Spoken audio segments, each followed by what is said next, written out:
tanned and recovering from my Mexico trip. I know. I don't tan, but it's fun to say. Whatever. This is My Brother's an Idiot. Welcome back. The podcast where we talk about whatever the hell we want, and we've got a shit ton to get to, so let's get right after it. After I kick you around the entire squad, I would be remiss if we didn't start with the sandworm butthole popcorn bucket herself. We call her the dipshit. She's the voice of God. She's also MJ. What's up, dear? How you doing? I'm great. If you haven't yet, go look up what the popcorn bucket for Dune 2 looks like. And then my name will make more sense. Because if you don't, my name is uncomfortable. The picture's uncomfortable, that's for sure. Someone's gonna get their dick stuck in that thing.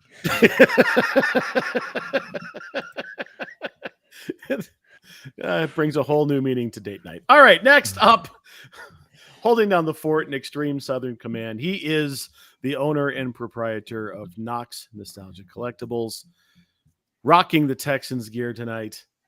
Tank, what's going on?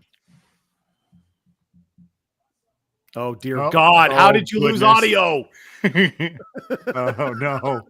We still can't hear you. There. A few minutes later. Oh, no. It was working until it was working just fine. And now it's not What working. have you done? I don't know. All right. Oh, there we go. There it is. You're back. Okay. Jesus. I hate this thing sometimes. Okay, I'm doing good. Yes, still rocking the Texans hat because even though they lost, I'm still proud of them. There you go. All right. Good to see you, bud. And finally, and I don't know what's on your shoulder. Is that a Ray Ray? What is that? Yeah. Rainbow Ray Ray? Dragon of some kind. It Sweet. is desaturated because Oh, of yeah. Let me summon him so we can explain this shit. Goon? Yeah, I'm just sitting here like, is he going to let me into the fucking podcast? First off, your name isn't that uncomfortable, Michaela. It's just confusing as all hell if you don't know what's going on. It just sounds like 5 words you threw together just kind of randomly. But now that we've seen the picture, yeah, it's hysterical. Yeah, it's like it's just like pineapple pen, pineapple, apple pen. Like it's like an IT guy's password wet dream. Like you can't break that. That's awesome. This is a articulated 3D printed dragon. I got it for Christmas. He is a fidget toy, so I play with him, so that I don't want to kill anybody. That's what fidget toys are for. Prevent murder. I realize now that I never gave you guys an opinion. I gave Matt the look of, yeah, it was delicious, but I didn't actually say anything on the podcast. The martini soda that I had yesterday with the olive oil was quite fantastic. And I actually, I'm thinking about making all of my martinis with just a dash of olive oil in it now. It was a very nice flavor. But tonight, we've got Liar's Dark and Spicy. It is a mock dark and stormy, and it is one of my favorite mocktails currently. It is delicious. It nails it. It knocks it right out of the park. Awesome. Love that. All right, let's get moving. In light of all of the chatter around what is considered widely to be the worst rule in football, the fumble, there it is, fumble the ball through the end zone, creating a touchback, I have decided to poll the goons. We are going to decide and discuss what is the one rule in sports that we would most like to change. And I'm taking that rule and throwing it out because that's easy button. No, you can't do that. So, MJ, I'm going to start with you. I know you've got an opinion here. Why don't you go ahead and kick it off? Yes, I know what rule in. I'm not even saying sports. I'm keeping it in football. I don't think you should be allowed to take a knee more than once in a drive. In a drive, because that's stupid and it wastes too much time, and the entire end of the fourth period, quarter, whatever the fuck, boring. Stop taking. Unless you do a backflip. No, if you're doing a backflip while taking the knee, that was pretty cool. We did see that. That happened. I mean, it happened, but you're still wasting 40 seconds. There's nothing fucking happens in football games anyways. Stop making less shit happen. All right. Fair enough. All right. Mark, do you have one ready, or do I need to go to Tank first? So you need time to think. Yeah, I really have a tough time with hockey's offsides rules. I don't think it needs to be completely dropped. I think that we need to relook at it quite a bit. And I don't know what that means entails, but there are so many errors with that and it's almost in every game, right? So maybe it's lasers or something that makes it better, or there's a delayed offsides on every single play. You can't just, if you're offsides, we wait till you're back onsides and then the play continues. But every time that we stop the play during an offsides, I feel like it's a waste of time because then we have to skate around and get all set up and find where we're going to skate to. So the hockey offsides rules need to be amended or deleted entirely. I would just say amended more so than anything. Because I do think the letter of the law makes sense. Obviously, you just don't want somebody cherry picking down by your goalie the entire time. But also that gives the other team a man advantage on the other end. So I don't know why you would do that. But yeah, there you go. Hi, Toaster. Hello, Toaster. So, all right, Tank, what do you got? Okay, so I do want to touch on the rule that you're talking about. Changing that really in any way that benefits the offense is bullshit. Hold on to the football. Get over it. There's a bunch of rules that I'd want to reverse more than anything in the NFL specifically. So because there's so many, I'm going to go with the Major League Baseball. Umpires being allowed to eject whoever they want without discretion. That's ridiculous. I just say you get rid of umpires. To a certain extent, I agree with that. But the umpire having ultimate authority over players and coaches and whoever they want on the diamond is fucking absurd. Especially when they're wrong so often. Michaela and I both follow a lot of Twitter where they talk about umpire bias during the season. And there's actually a really good account that you can follow that gives you the game by game analysis of such bias. And the fact that needs to exist because it's a real issue is a problem. So I agree. I just think just get rid of umpires together. You don't need them. You don't need them. You need a guy on the field. You need robots. Yeah, a couple of robots, some lasers, and a couple of security guards just in case things get chippy. That's all you need.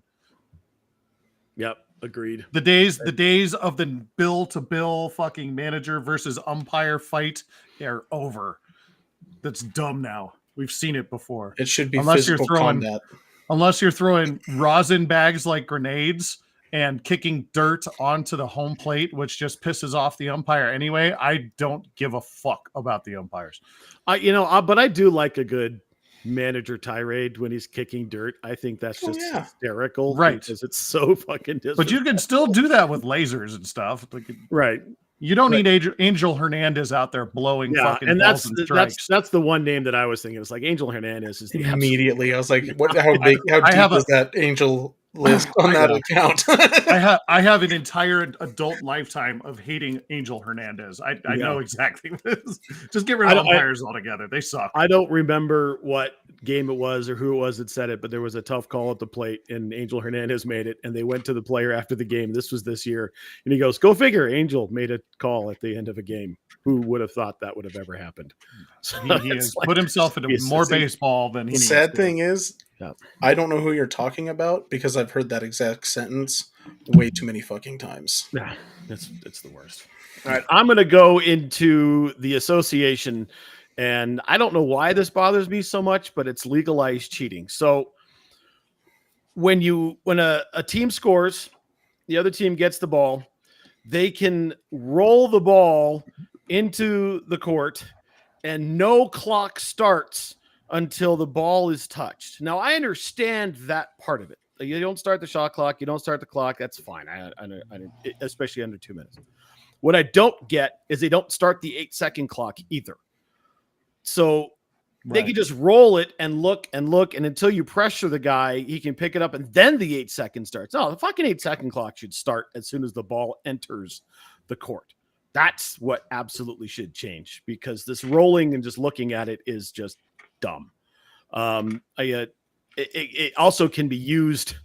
I don't know if you guys remember, John Morant did this a year or two ago, where they rolled the ball in, and the Grizzlies were up, and Ja just stood there at the free throw line with the ball between his legs and wasn't touching it. And the clock runs outside of 2 minutes, and the clock was just running, and the Jazz were like, nobody did anything. Nobody did a damn thing, and the clock was just running and running. That just tells you how fucking stupid the Utah Jazz are. But right. It was dumb by them, dumb rule. I just think at the very least start the 8-second clock, because I hate that just rolling in and just nothing starts. Whatever. You pass the ball in.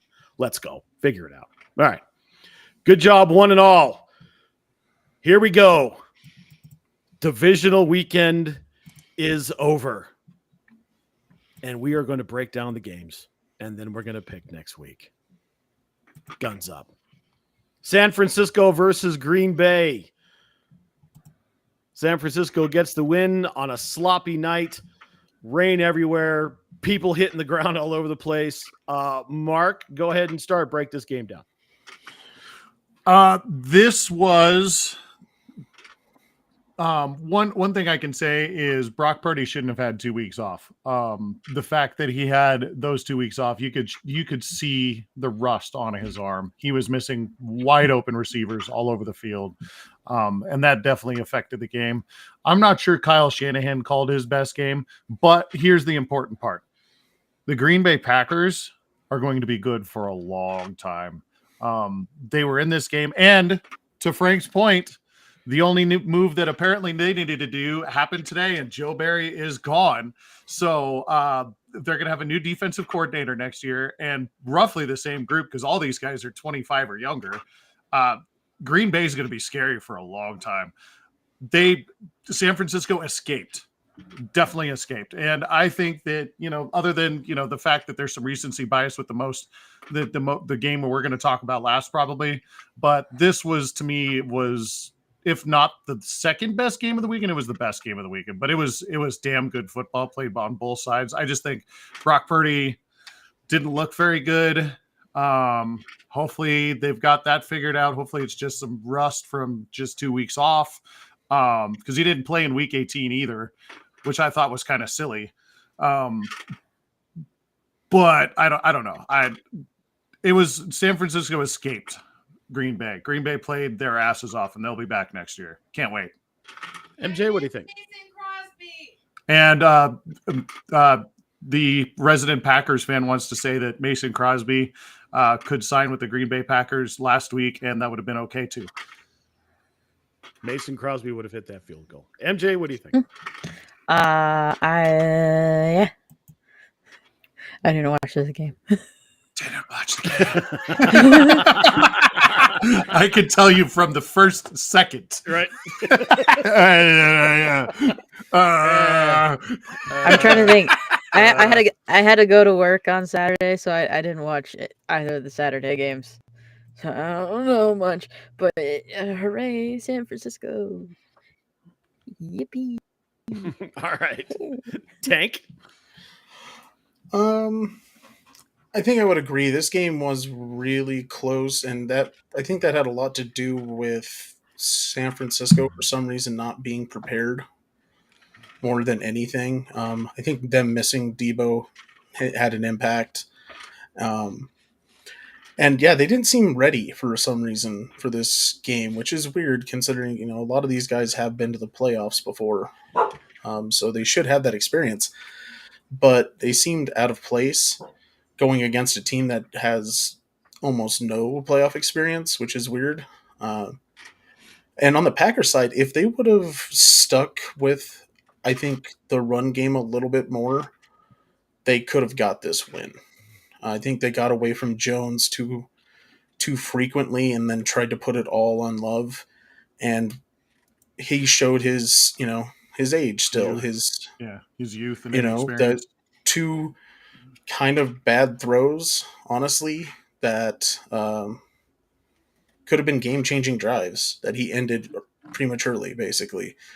I don't know how much of that is him, how much of that is LaFleur, but they need to figure that out because they have the components for a really good team. So I think they'll come together, and I think they'll be good again next year. And they're going to be missing, I think Alexander's probably leaving. So they're going to need to find a way to replace him. But that defense with a good DC should be fucking awesome. Yeah, and I will add to that. I think that last throw wasn't kind of bad; it was bloody awful. It was, yeah. You just can't make that throw. You can't make that throw off your back foot, thrown across your body. It's going to get picked off, especially in the playoffs. I will say this: crappy conditions, and both teams had to play in it, but all three of the big plays that Green Bay had that either were scores or led to scores were because San Francisco defenders fell down. They were heading in the right direction, and how many times did they change cleats in that game? I felt like they talked about it 4 or 5 times about changing cleats, changing shoes, trying to figure it out. Guys, that's your home field. Like, you should know how you're supposed to, what your footwear is supposed to look like on your own home field. So that's an organizational miss. What are you going to say? Can we talk about the fact that Levi Stadium had a problem with the turf since it's been built?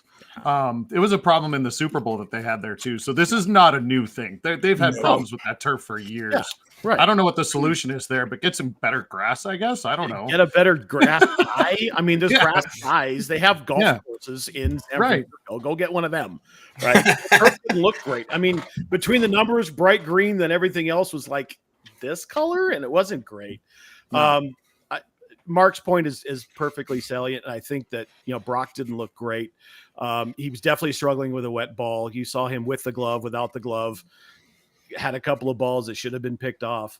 And then Tank's point, I think, is also very well made. Deebo Samuels makes this offense go one way or the other, and not having him, they lose a yard plus per play when he's not on the field. So that's going to mean a lot when we start talking about what's going to happen this week. But moving on, we're going to go to Baltimore and Houston.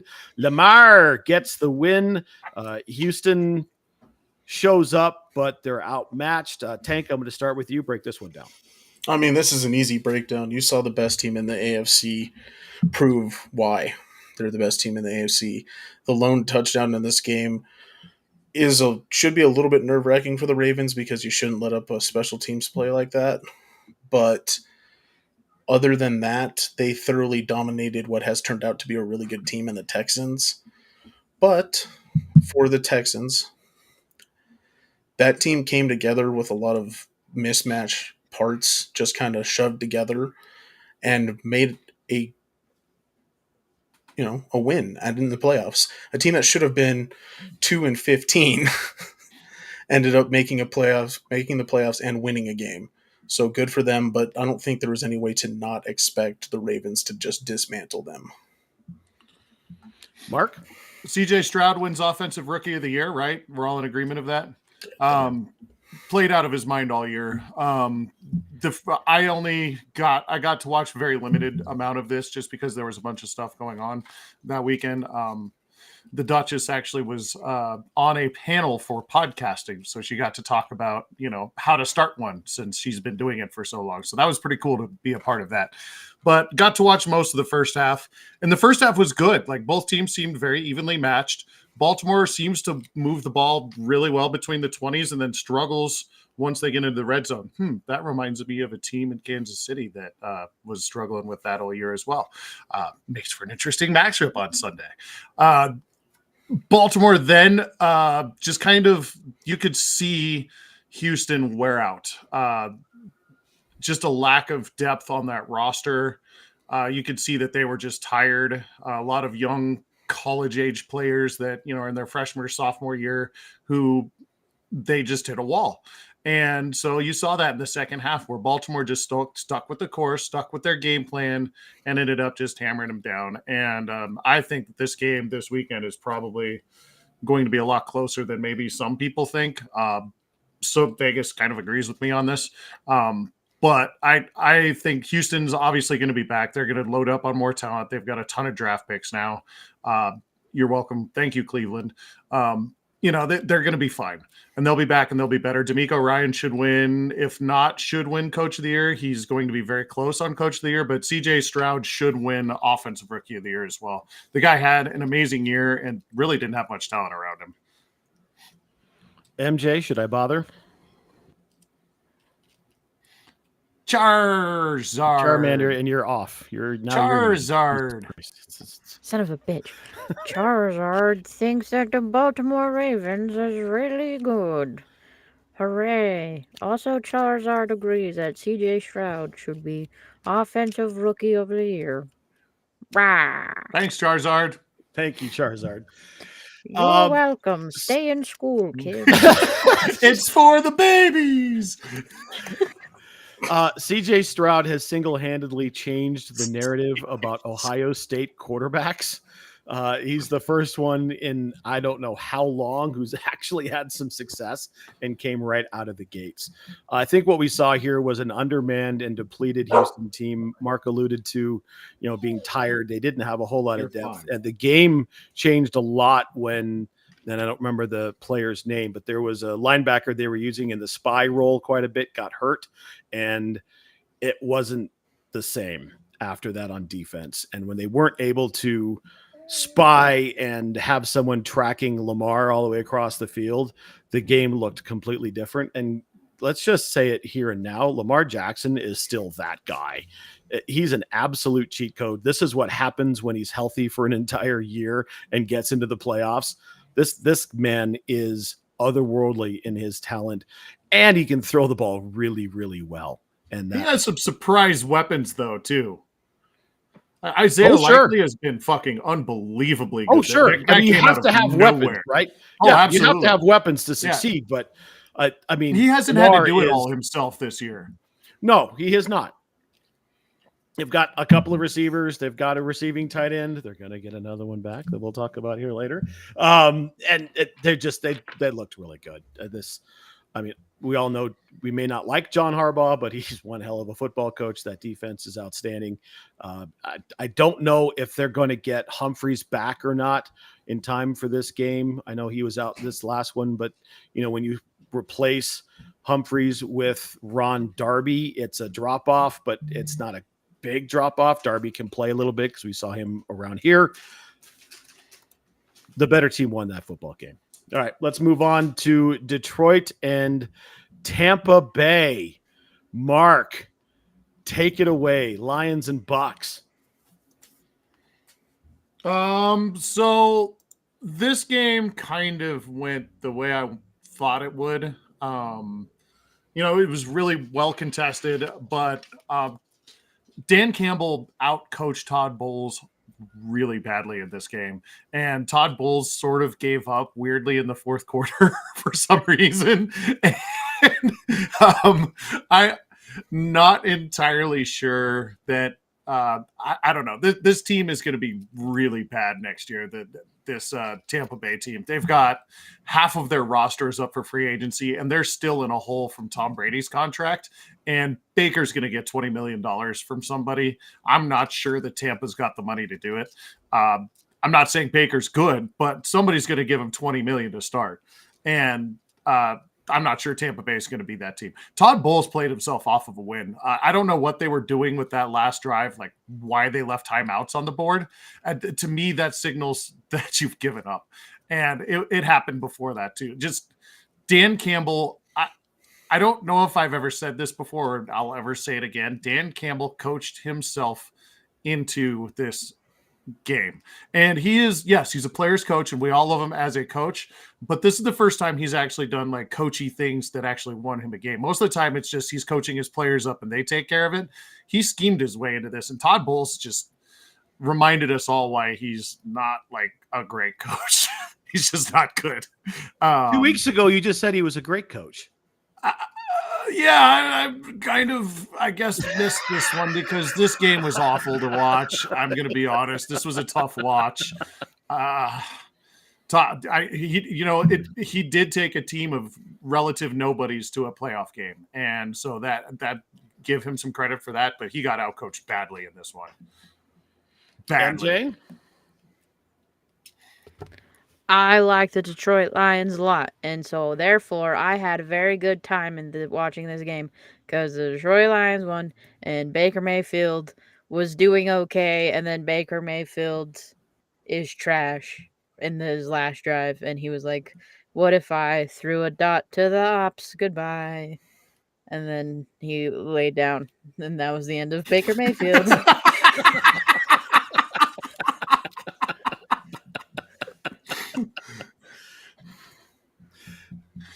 Awesome. Tank? That was good. That was good. That was so good. Yep. This was a well contested game, and I think Mark had a really good point with Dan Campbell outcoached in this one. He did a fantastic job of keeping his team in this game, even when it was getting kind of sketchy there for a bit. And yeah, you got the Bucks kind of fell apart. It seems like that. First, I will defend Baker on the first interception. That was not his fault. No, it was off Evans's hands. That was right off Evans. Although he didn't have to throw that high fastball. I think if he throws that ball down a little bit with just a little bit of touch, he's got a better chance. It was still catchable.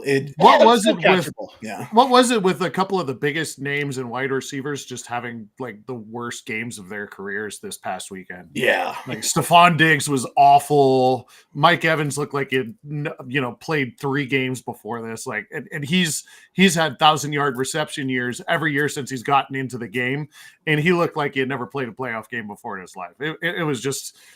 There were some receivers that just had some really bad times this weekend. That's 100% true. And I would agree that last throw by Baker seemed at the very least ill-timed. And I'm wondering if that was Bowles just saying, hey, just make it happen. Because that's kind of what it seemed like that call was at the end there. It's like, see what you can do. He's like, fucking really? All right. And just hucks it up to see what happens. And yeah, I wouldn't be surprised if Bowles gets another year, but if he has even getting them to the playoffs with that kind of collapse at the end of that game kind of shows that maybe he's not positioned for that correctly to be the head coach in that situation.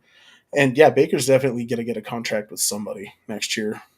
It should be Tampa, but I don't think it will be either. They don't have the money. So the meme for me all year is Baker Mayfield is trash. Mm-hmm. Yeah, we know. There is not just this year. Right. But, I mean, that's how I've been. Well, he didn't play a whole lot last year.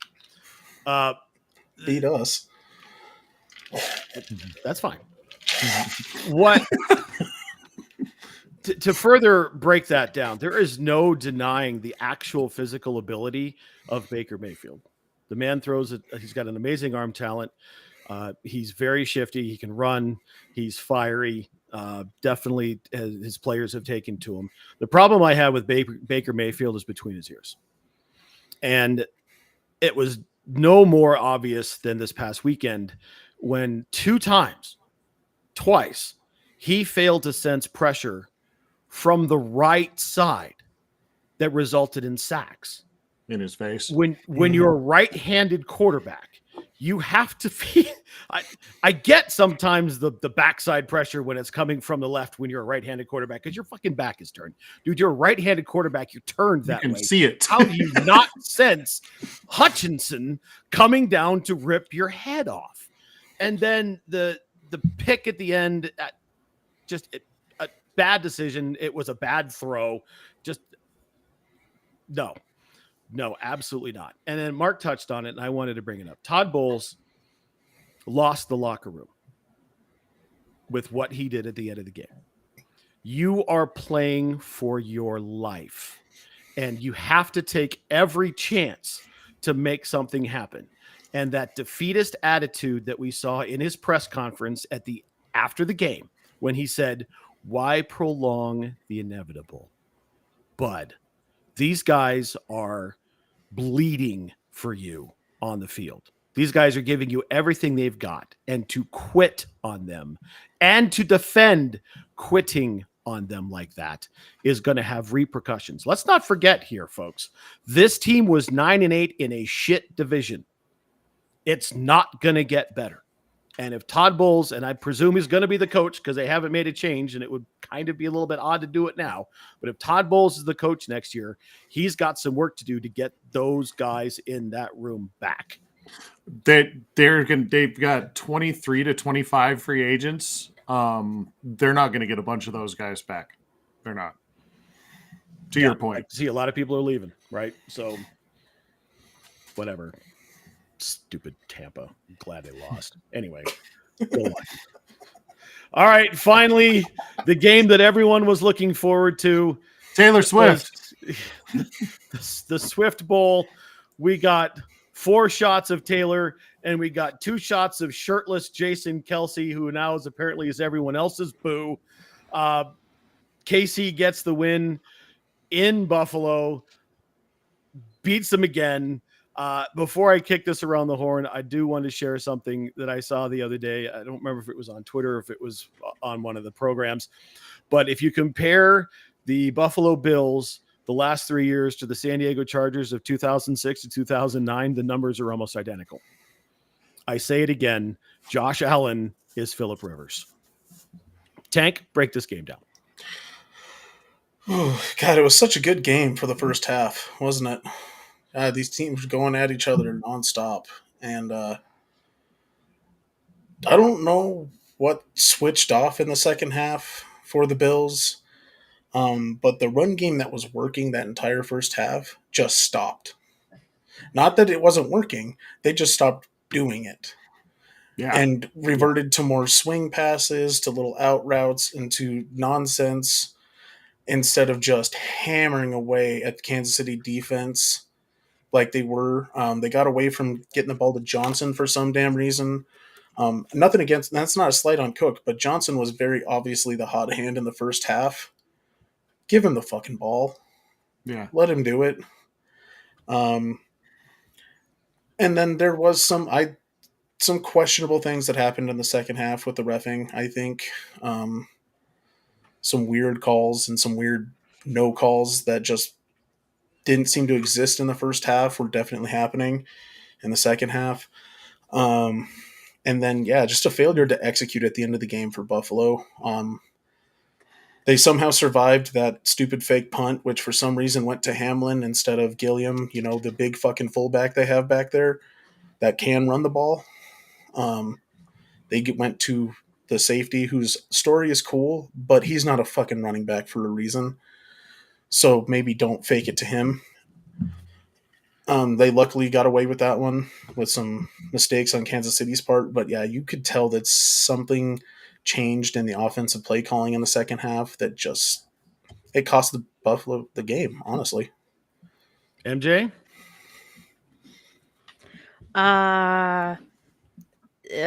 Yes. So, okay. Tank was right. The first half of the game was excellent, and Jason Kelsey was the best part of television for like 48 straight hours. And then both teams went to the locker room and drank some poison Kool-Aid or something, and then were both ass, and then their game was bad, and so I turned it off because I already got to see Jason Kelsey screaming at Bills fans that he had been doing shots with before the game. So that was the most entertaining thing about this. Detroit wins, no notes.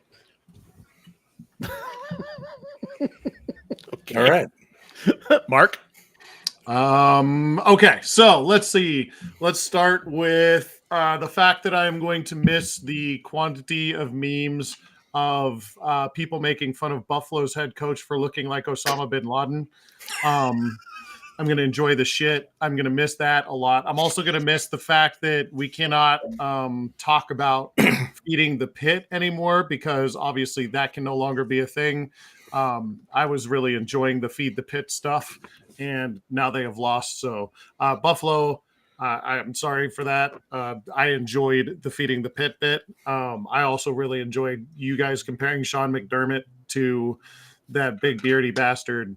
One thing I do want to point out for all of you people who hate Taylor Swift, during the postseason, Taylor Swift has been on the TV for 0.46% of these games. 0.46% of the 2 games. She was on the game for 1 minute and 16 seconds versus the Dolphins and 25 seconds during the Bills game. So everyone who's saying, I'm tired of Taylor Swift, fuck off. they flash to coaches, they flash to all kinds of people. They're going to show celebrities in the crowd. This is why they have that. So stop fucking bitching about it. It's going to happen. It's television. I'm really enjoying Swifties memes about all of this. And in fact, the fact that they have just adopted Jason Kelsey as their drunk uncle has been fucking awesome. The fact that Jason Kelsey is going to have a new pet cat soon because his wife heard the interview that he did with his brother and saying that, yeah, I called it out. And, I just do this kind of stuff. And this is how we met, blah, blah, blah, blah, blah. And, we just don't talk about stuff. We do it. And so she took a clip of that and reposted it onto Twitter and just said, hey, I'll see you with our new cat here tonight. And so she's apparently adopting a cat. And so good for her for taking advantage of that situation. You got to have fun with it. You guys have touched on a lot of the game. I want to talk specifically about what happened in the last drive with Buffalo. Stephon Diggs dropped a touchdown pass, which would have won them the game.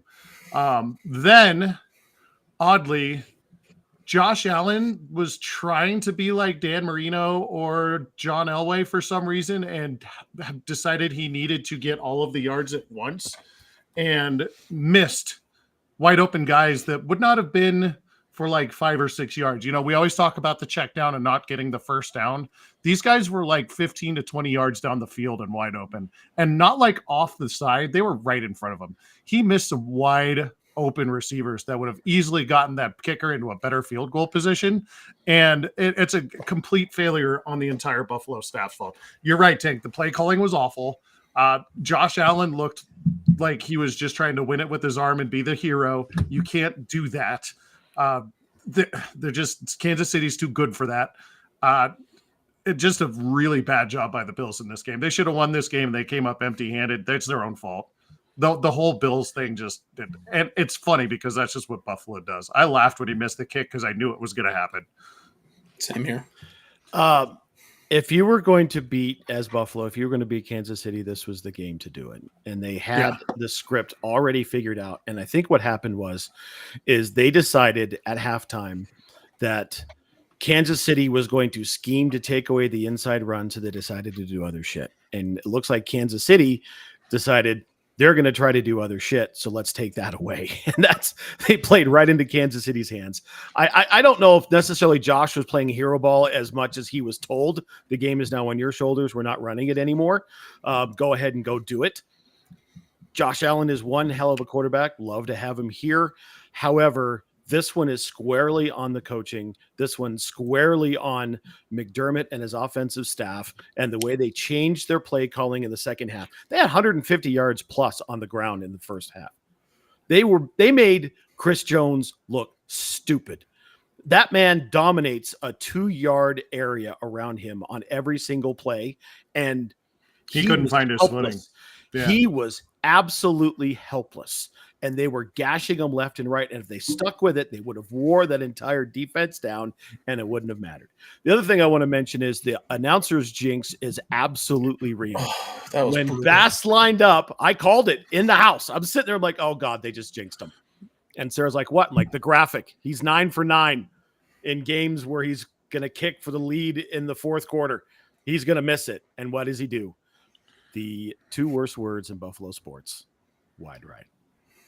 On that note, and I'm glad before you go on, we need to talk about the announcing a little bit. I have some of the announcers' calls on the ready that I've saved for this particular moment of that kick. I want to start with what you just referred to, the Jim Nantz kick. Here's the call from Jim Nantz on CBS. The support in the building. If he has to make one for us, the game on the line, he will. 44 yards, Bass. No, he doesn't make it. Wide right. Wow, the 2 most dreaded words in Buffalo. So that's pretty good, right? Jim Nantz calling out the whole thing. Let's go to the national broadcast that was portrayed on the radio by one of the show's favorites. Everyone loves him. Let's talk about Kevin Harlan, shall we? Kevin Harlan on Westwood One, take it away. Tyler Bass will try a 44-yard field goal to tie. The wind at his back. The snap is good. The ball put down. The kick is up and no good. Wide right. Wide right. The Bills kicker missed a field goal. Wide right. I mean, touching on the same notes, obviously referencing history without being a complete jackass. I don't have the Buffalo local call. I was looking for it everywhere, but Buffalo Radio has scrubbed this, That tape so I couldn't burned. find it. Yeah. But I've got 2 more calls for you if you will indulge me, shall I? Let's talk about the Kansas City call. So here is from 610 in Kansas City. 1:47 to go in the game on 4th down and 9 for Buffalo. Placement down. Bass's kick is up, and the kick is no good. A little prophecy. Tyler Bass has struggled, and he just misses the kick. So, that's 610 Sports in Kansas City. The last one I want to talk to you guys about, and this one might be actually my favorite. This is the Korean radio call. Oh yeah, I heard this. 모든 문들을 닫았어요. 그렇기 때문에 조시앨런 선수가 오른쪽으로 나오면서 시간을 벌어봤지만 오픈된 리시버를 찾을 수 없었습니다. 44야드 거리입니다. 타일러 베스.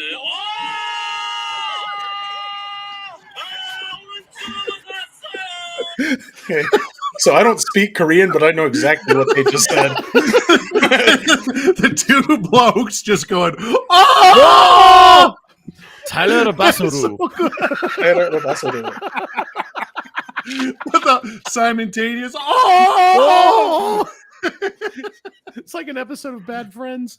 Sorry, I had to get that out of the way. I've been holding on to that one, so go ahead. That's good. That's good. It's like, have you seen the German call? It's from several years ago of Matt Ryan throwing a pick to a Saints guy and the German call, and then the Saints guy stiff arms Matt Ryan, and they're both like, ah! Start screaming. I will say, talking about announcers, I do want to touch on this a little bit. I have joined the get Romo off the fucking TV, off the call, please. I'm not sure how this guy manages to get. He work. is so annoying. When he first started, he was absolutely brilliant. Yeah, he's gotten awful. He's gotten so terrible. bad. He made Jim some Nance, straight up. you can tell. I don't know, You can Jim. tell I Jim don't know, Nance Jim. hates working with him. God. You can No, tell the he is chemistry's just bothered. He by made him. some straight terrible calls about the stuff that was happening. I'm like, dude, are you watching the fucking game at all? Well, and then he just says stupid shit like, yeah, that's the kind of throw I would make, but nobody's watching me make that throw. I'm just doing it at home in my underwear. It's like, I wouldn't care about that because I got enough of that from Madden for long enough. I'm adapted to that. yeah, but this isn't rookie mode on Madden. No, it's his just false statements about what's happening on the field, seemingly sometimes, or he'll just say something. I'm like, that's not what the fuck are you talking about? Yeah, Why did that's you not say at all that? what is happening in front of you. Yeah. 100% about the cadence of how he sounds and not what he's actually saying. Mhm. Because if you're just listening to the cadence of the words, he sounds pretty good. Mhm. But if you're actually listening to the words, he sounds like a fucking nincompoop. Yeah, he sounds so stupid in this game. He was almost his first season. He was almost clairvoyant. Like he would tell you what's coming before it would happen. And then maybe it's his separation They from the dumbed game. him Maybe he's not down. watching as much film. Maybe he's. I Not think they spending told as him to much stop time. calling the plays before they happened, especially. See, I loved that. A lot of people love that. I don't know why they would tell was him fun. that because Yeah. that was, everyone was like, God, this Tony Romo guy's really good. And then the last 2 years has been just dreadful. It's honestly part of the Yeah. reason I like the Manning cast so much because they'll sit there Right. and their guests will like, oh no, this is what's about to Manning happen, and it happens, Right. and I'm like, that's fucking awesome. Right. I love wait that. I till- love that much knowledge. On the Just wait till you get the commentating. Kelsey cast on Peacock. You know, Oh Jesus! Oh, yeah. you know that's coming. Oh, With yeah. Jason with the knowledge and Travis Yeah. with the hard-hitting right. commentary. Yeah. Mhm. Right. Exactly. Anyway, like I was saying, this one's squarely on the coaching in Buffalo. There was a report earlier that Stephon Diggs is committed to staying. So we'll see how that all shakes out, but they definitely have some work to do. And I do think that also Buffalo's depleted linebacking core had a lot to do with how this game went. They went into the game with 3 linebackers, and by the time we got to halftime, they had 2. Not having Milano was a huge miss. Now you got to go to war with the army you got, but the lack of depth there definitely hurt them for sure. Speaking of the lack of depth and of Travis Kelce, did you guys see the Josh Allen post game with Travis and Josh Allen, where he basically was like, "You guys, I don't even know how the hell you guys got here. Like, you did a great job. You guys will be back next year. You know, it was just really classy. Yeah. And yes, there wasn't a lot of favoritism towards the Chiefs in this game, like there tends to be sometimes. But Sean Hockley makes me angry watching him ref at this point because he is such a fucking Chiefs stan. It's obvious on some of the calls that they just blatantly missed. You know, like, I don't know, Josh Allen giving himself up on the run and then getting slammed to the ground by 3 dudes and no one seems to give a shit that just happened. Come on, guys. Let's keep the calls even across the board just a little. Well, you know what I say about referees: score more points. The last thing I'm going to say about this is, and specifically in the depleted defense, let's bring Vaughn home for one more year and just make it happen. Let him just finish off his career as a Bronco. Bring him in on every other third down and let him run around because, you know, we're not going to have anything else to watch that's going to be fun. So let's just do that. Okay. Yeah, Thanks. I'm good with it. Attention, George Payton. Go get Vaughn. Do it now. Yeah. Do it now. Do it. All right. Do it. While you're at it, talk to Gene Mingo for us. There you See go. how he's doing. Right. Let's get Mingo on a KOA We broadcast. need a Mingo cast is what we need. We need a Mingo cast. I'd listen to that guy talk for hours. Absolutely. All right. That's enough of what has happened. Let's move into what will happen. And for the second to the last time, we are going to do Pew Pew Pick'em. All right. Well, first off, this is Pew Pew Pick'em, but yes, we are going to talk about things that are going to happen, but we need to talk about the things that have already happened. Matt, while you were gone, the wild card weekend happened. You weren't here for us for the recap of wild card weekend, but I need to let you know that you were 2-4 on wild card weekend. Frank was 4-2. So that being said, I'm going to keep updating the standings, you know, throughout the playoffs. With this weekend, Frank was 2-2 this weekend. Matt was 3-1. So a nice bounce back week for Matt.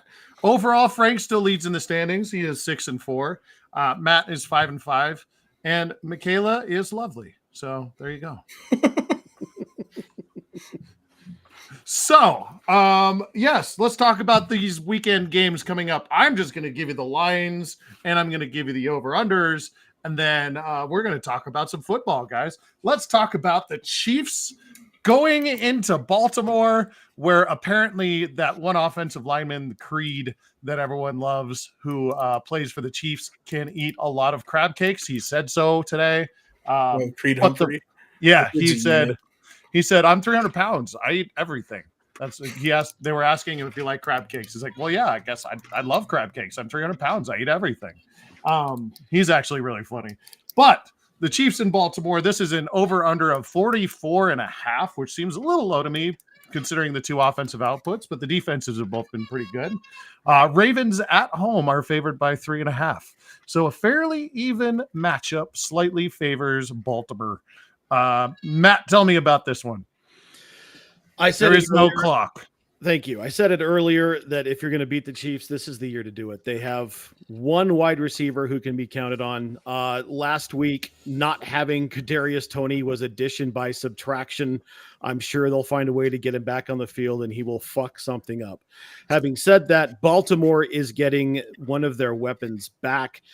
Mark Andrews could probably have played last week if they absolutely needed him, but the emergence of one Isaiah Likely made that unnecessary. So Edward Andrews gets another chance, another week to recoup and recover, and he will be back on the field against Kansas City.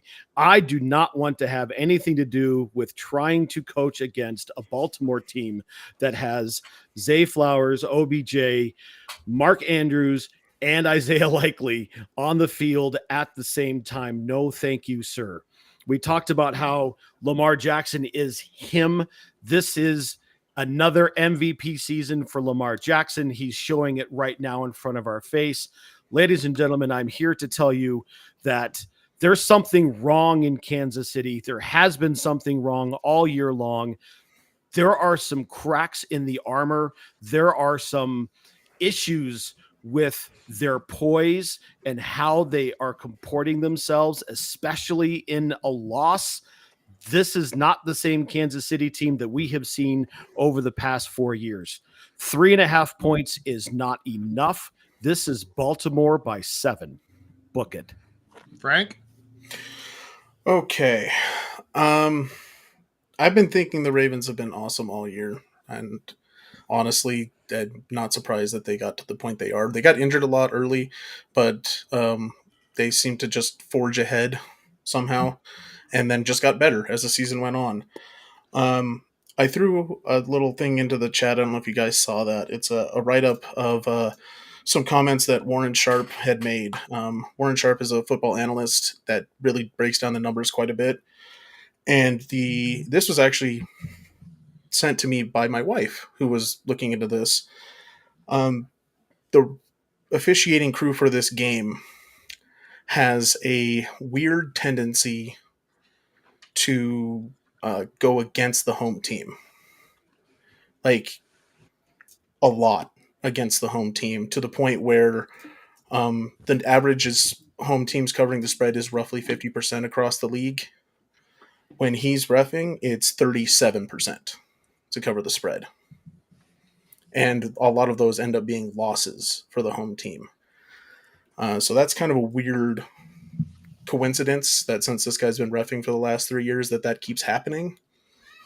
And there's a lot of numbers that actually kind of show that's happening. And God, I really don't want that to be the case. Because that does tend to happen in these championship games, weirdly, where there's some weird calls that happen. And I hope it doesn't come down to that, but I have a weird feeling that it will. But Kansas City, I think... Okay, we lost you, Frank. You lost me? What just happened? I hear him. You just went silent. Oh, I hear him. I can't hear Am I anything good? from anybody. No? No, you're good. Tank, you're Your good. audio is bad. Sorry. Carry on. I'll figure Okay. out what's going on with me. But going along with that, I think that Kansas City's offense is going to have a hard time against Baltimore. I think this game is going to be a 2-point game, and I think Baltimore squeezes by just with all the weapons they seem to have on offense kind of ticking at the same time. And I think they're going to have to beat the refs to win this game, but I think they will do it. If Mark can't I'm hear okay. us, so Yeah, no, okay, are I'm you good. Okay. Yeah, my headphones just disconnected from the Bluetooth Okay. for some reason, so I just had to turn it back Okay. on. So we're good. Okay, good. Michaela, what do you got? I hope Lamar Jackson eats Andy Reid. Go Baltimore. That'd be wild. I'm imagining so here's what I'm seeing. This is my AI vision of this. You've got Andy Reid just face down, and Lamar Jackson's got his leg in his mouth, and Andy Reid's got an apple in his, like a stuck pig, and it's like the Madden thing with the turkey leg, but it's an Andy Reid leg. Did you just call Andy Reid a pig? That's kind of rude, dude. He's a big fat guy. He's a hefty individual who likes himself some nuggies, and he likes to hear about bundles with those nuggies. They're going to turn him into a hamburger, to be honest. I'm with you guys. I think the 3.5's not big enough. The chef's ride is over for the year, I think. I could be surprised the Chiefs live another day. I love when the Chiefs win, because it drives a lot of people around here crazy, and Patrick Mahomes is a really good quarterback. So I don't hate the Chiefs. Anyways, let's carry on to the NFC side of things. Before you move on, let me ask you one question. And you alluded to this a few weeks ago. Should the Chiefs lose, is this Andy Reid's last game? No, he'll be back. He has no reason to retire. When they signed Mahomes to that lengthy contract a few years ago, he's just having too much fun with Mahomes and those guys. He's not going anywhere for at least a couple more years. But that's a good question. Next on the docket, let's talk about the NFC, shall we? And we've got some knee biters and a Shanahan. The Detroit Lions are taking over not Ford Field. They're leaving Ford Field and going to Levi Field. So we're going from a car to a pair of jeans. And the field is like a zipper on those jeans, you know. It just doesn't work very well, and it's just very jagged and hurts people a lot. The number on this one is 51.5 for this game, for the over-under, and currently the 49ers are favored by 7 at home. Let's start with Frank this time. Go ahead. This is such a hard game to call. I know a lot of people are going to say, well, it's obvious that it's the Niners. And I'm like, Vegas doesn't think it's very hard to call. I think the Niners have a hard time with teams that are tougher than them. And I think Detroit is. I think Detroit is a tougher team than they are. And for some reason, I would definitely normally lead in Shanahan's favor when it comes to out-coaching somebody. But I think Campbell is going to go fully in the meathead knee-biter mode and is going to just be cheerleading the shit out of this team. And for some reason, I think that means Detroit somehow, at most a 3-point game, pulls this off. So you've got the Lions winning? Yes. Okay, Matt, what do you think? I'm going to start by saying, first and foremost, at the beginning of the year, I called San Francisco to go to the Super Bowl. I am going to stay consistent. I am going to say San Francisco is going to win this game just to stay consistent with that prediction. However, this game is going to hinge on whether or not Deebo Samuels can play and can play effectively. He changes the outlook of that offense. He changes how that offense plays. He has an edge to him that I don't think anyone else on that team does. Is Christian going to be healthy? Is Christian going to be able to do what he's supposed to do and can do when he's 100%? Who knows? We saw what happened when San Francisco played in their own building in the elements. Could they have the same struggles? Yes, absolutely. I actually really enjoy the shit out of this Lions team. This has been a fun ride for them. We've said, Jesus, what was that? Ice. Sorry. World's loudest drink of water. I didn't think it was that loud. Sorry about that. Yeah. Your microphone's right there. You're shattering water drink. Right. And we've said it before, as much as we made fun of Dan Campbell when he first started, he's turned into one of the Goons' favorite coaches. We love him. He is a perfect fit for that team. He's a perfect fit for that city. This is a really good football team coming into San Francisco, and it would not surprise me at all if they won. However, like I said, I'm going to pick San Francisco. I don't think that they cover. And if Deebo doesn't play, all bets are off. But I'm putting that on my name on that prediction to stay consistent. Michaela. Matt's a fucking coward. Go Lions. All right. That's what I'm talking about. Matt, rebuttal? I'm just consistent. I called him at the beginning of the year. I'm going to stick with it. Cool. And he actually made a pick, which makes him slightly less of a coward. Slightly less of a coward. Because he's actually picking somebody who's not staying. He's kind of on the fence, but he actually made a pick. So we're going to give him the benefit of the doubt this time. I agree with you wholeheartedly, Matt. I also just don't think that San Francisco is right. I think they got too much time off. Brock Purdy just doesn't look right. Deebo doesn't look great. I really like the receiving core that the Detroit Lions have. They have 2 studs and a tight end who is just unbelievable. I really like what Jared Goff's got around him. So if I'm comparing the 2 teams side by side health-wise, I'm taking Detroit every single time. And Jared Goff has got more playoff experience than Brock Purdy.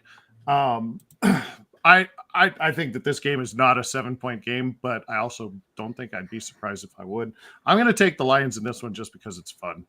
Why not? Why not? Why not? There you go. Why not? Why not? Like I'm going lone wolf here. Might get Yeah. a chance to tie it up. Yeah. That's my shot. I have one chance to tie it up, and that's it. Here it is. Yeah. There you go. There you go. And that was NFL Championship. Pew pew pick 'em. Breaking news: Christian McCaffrey's house in Nashville is up for sale. Carolina or Carolina, yep, is up for sale. He bought it for $7.4 million. He listed it for $14.2. So looking to get some pretty good return on investment there. So That's not a bad return. Yeah. I just want one of those $1 million would do me just fine. Just one of those million would be just fine with this guy. and I definitely don't have the same name that I had last night. Pew pew pick 'em. Back to you guys. All right, very good. Well, thank you. That covers what happened and what has happened. Let's move on to other news and notes in the NFL. The coaching carousel goes round and round and round, and there have been a ton of moves in the last week, and especially in the last 48 hours. Before we go down this list, I do want to point out one thing. The 2013 Washington Redskins coaching staff was absolutely jacked. You guys realize that there are 5 head coaches that were on that coaching staff in 2013? Which one? The 2013 Redskins staff. Listen to this. Listen to this group. Kyle Shanahan, Sean McVay, Matt LaFleur, Mike McDaniel, Raheem Morris, and there may be a 6th head coach in Bobby Slowick if he picks up one of the other 2 jobs. There are 5 head coaches off of that team. Yeah, and who was the head coach at that point? I know the answer, but go ahead and say it. I don't know. Tell me. Was Wasn't Mad it Mike. Shanahan? Was it Mike Shanahan? Shanahan. Was it Yeah, Mike? it was That's Shanahan. There you straight. go. There's your Shanny tree. There That's you what go. I'm saying. And Yeah. to follow up that, guess how many of them we've interviewed when we had vacancies? Almost all of them. And guess how many we picked, even though 0. we had an option at all of these coaches when we had a vacancy, and we went with none of them. I have had at one point or another strong positive opinions about 90% of these guys. Yeah. We went with none I of will them say they for some did reason. not. They passed on interviewing McDaniel. Did they get Kyle the interview, or did they just decide not to? Because I remember old What's His Buckets, who was running the show as part of the trust, was definitely anti-Shanny everything because of the way it Was ended. that Xander? No, the other one. I can't The other remember. dude. Yeah. Yeah, Jabroni, number 3. Yeah, he got the interview and did not get a second. Yeah. But they didn't interview McDaniel. No, they denied him an interview. And Yeah, so they didn't even give him one. Didn't even give him a look. But yeah, it's racked and stacked. How massive was that? How did they not win more games? Oh yeah, RG3 got hurt. That's how. I was going to say, their team sucked and their owner was an idiot. Right. They drafted 2 quarterbacks in the first round. Come on. Mm-hmm. Or not in the first round, but in one draft. Yeah. I was gonna say, who's this fucking Michaela? All right, let's just go down the list and then we can cover a couple of things. The Titans struck first and picked up Brian Callahan to be their head coach, son of the other Callahan who coached in a couple of different places, notably the Raiders and Bill, the Raiders and the Nebraska Cornhuskers for a time. Raheem Morris gets another shot as a head coach in Atlanta. You may remember that he took over as the interim head coach and went 4-7. Did not have a good first run in Tampa. The one that I absolutely hate the most, Jim Harbaugh, gets to go to San Diego. Fuck. Michael Jordan. Yeah. Jordan. What? That sucks. So The Michael hard. Jordan treatment. The NCAA gave him the NBA Michael Jordan. Oh, you treatment. think they NBA'd him? All right. Yeah. I And said that then, a couple weeks ago too. Yeah, you did. Then Dave Canales, who was an offensive coordinator, takes over the head job in Carolina. I'm going to put this question to you guys, and I'll start with you. So far, what was the biggest surprise of this year's coaching carousel? Nobody's pursuing Belichick, apparently. Damn it, you took that right out of my mouth. It's really interesting to me that pursuing him, but nobody's giving him a job. Yeah, He's interviewed everywhere. Yeah, but he's only done I think he did a second in Atlanta, but he didn't really do a second interview anywhere else. So that's really surprising to me. The fact that there's still an opening in Washington is surprising to me. Washington. I was going to get it in there. I was talking with the Redskins, an actual AF, as the kids say, Redskins fan today at the bar. And he's not a Redskins fan. He's a Commanders fan. Commanders fan. What? Washington. He's a fan of the Washington football team. He would be pretty happy if they went ahead and just offered it to their current offensive coordinator who's still under contract. That's the guy that he wants. They're not going to give him that opportunity. Obviously, they're waiting for one of these guys who's still in the postseason to take that job. But I would have liked for him to take that job too. but it's not happening at that point. If that was the case, that would have happened already, unfortunately. But yeah, that's what I've got is Belichick and Washington still got a job opening. Michaela? She was looking something. Sorry. There's a thing from, you keep saying coaching carousel, and there's a part in Disco Elysium where they talk about a cock carousel, and I was trying to find the clip to send to you guys, and I couldn't pull it up. Jesus. She was furiously Googling mandatory Cock information carousel. you needed to know, like the cock carousel. It's a really funny bit. For fuck's sake. But I agree that it's weird that Belichick hasn't been hired anywhere. I thought for sure he was going to the Falcons. And then they were like, nope, this guy. And I was like, oh, okay, well, surely someone else will hire Bill Belichick. Oh, no? Okay, well, interesting. Tank? Yeah, I was kind of leaning towards the fact that Vrabel and Belichick are the two coaches on the outside looking in currently is really weird.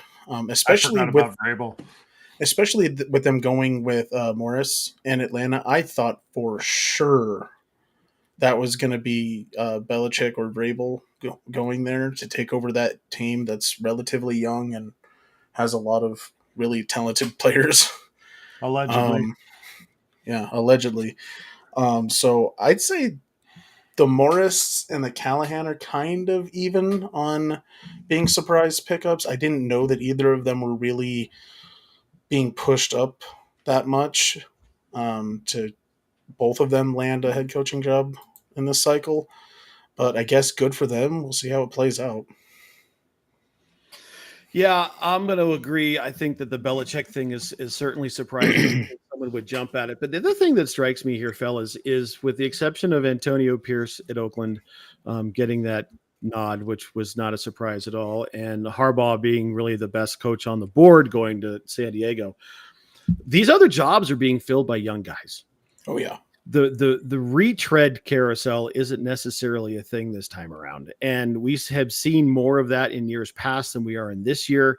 And it's very interesting to me. We'll see how it all plays out, especially with the Falcons and the Panthers. I love Raheem Morris as a coordinator. I am not a fan of him as a head coach. I think he's too much of a player's coach and doesn't necessarily have the discipline inside the locker room to hold it together. And we don't know anything about Dave Canales besides he was an OC, and that's about it. I know literally nothing about the man.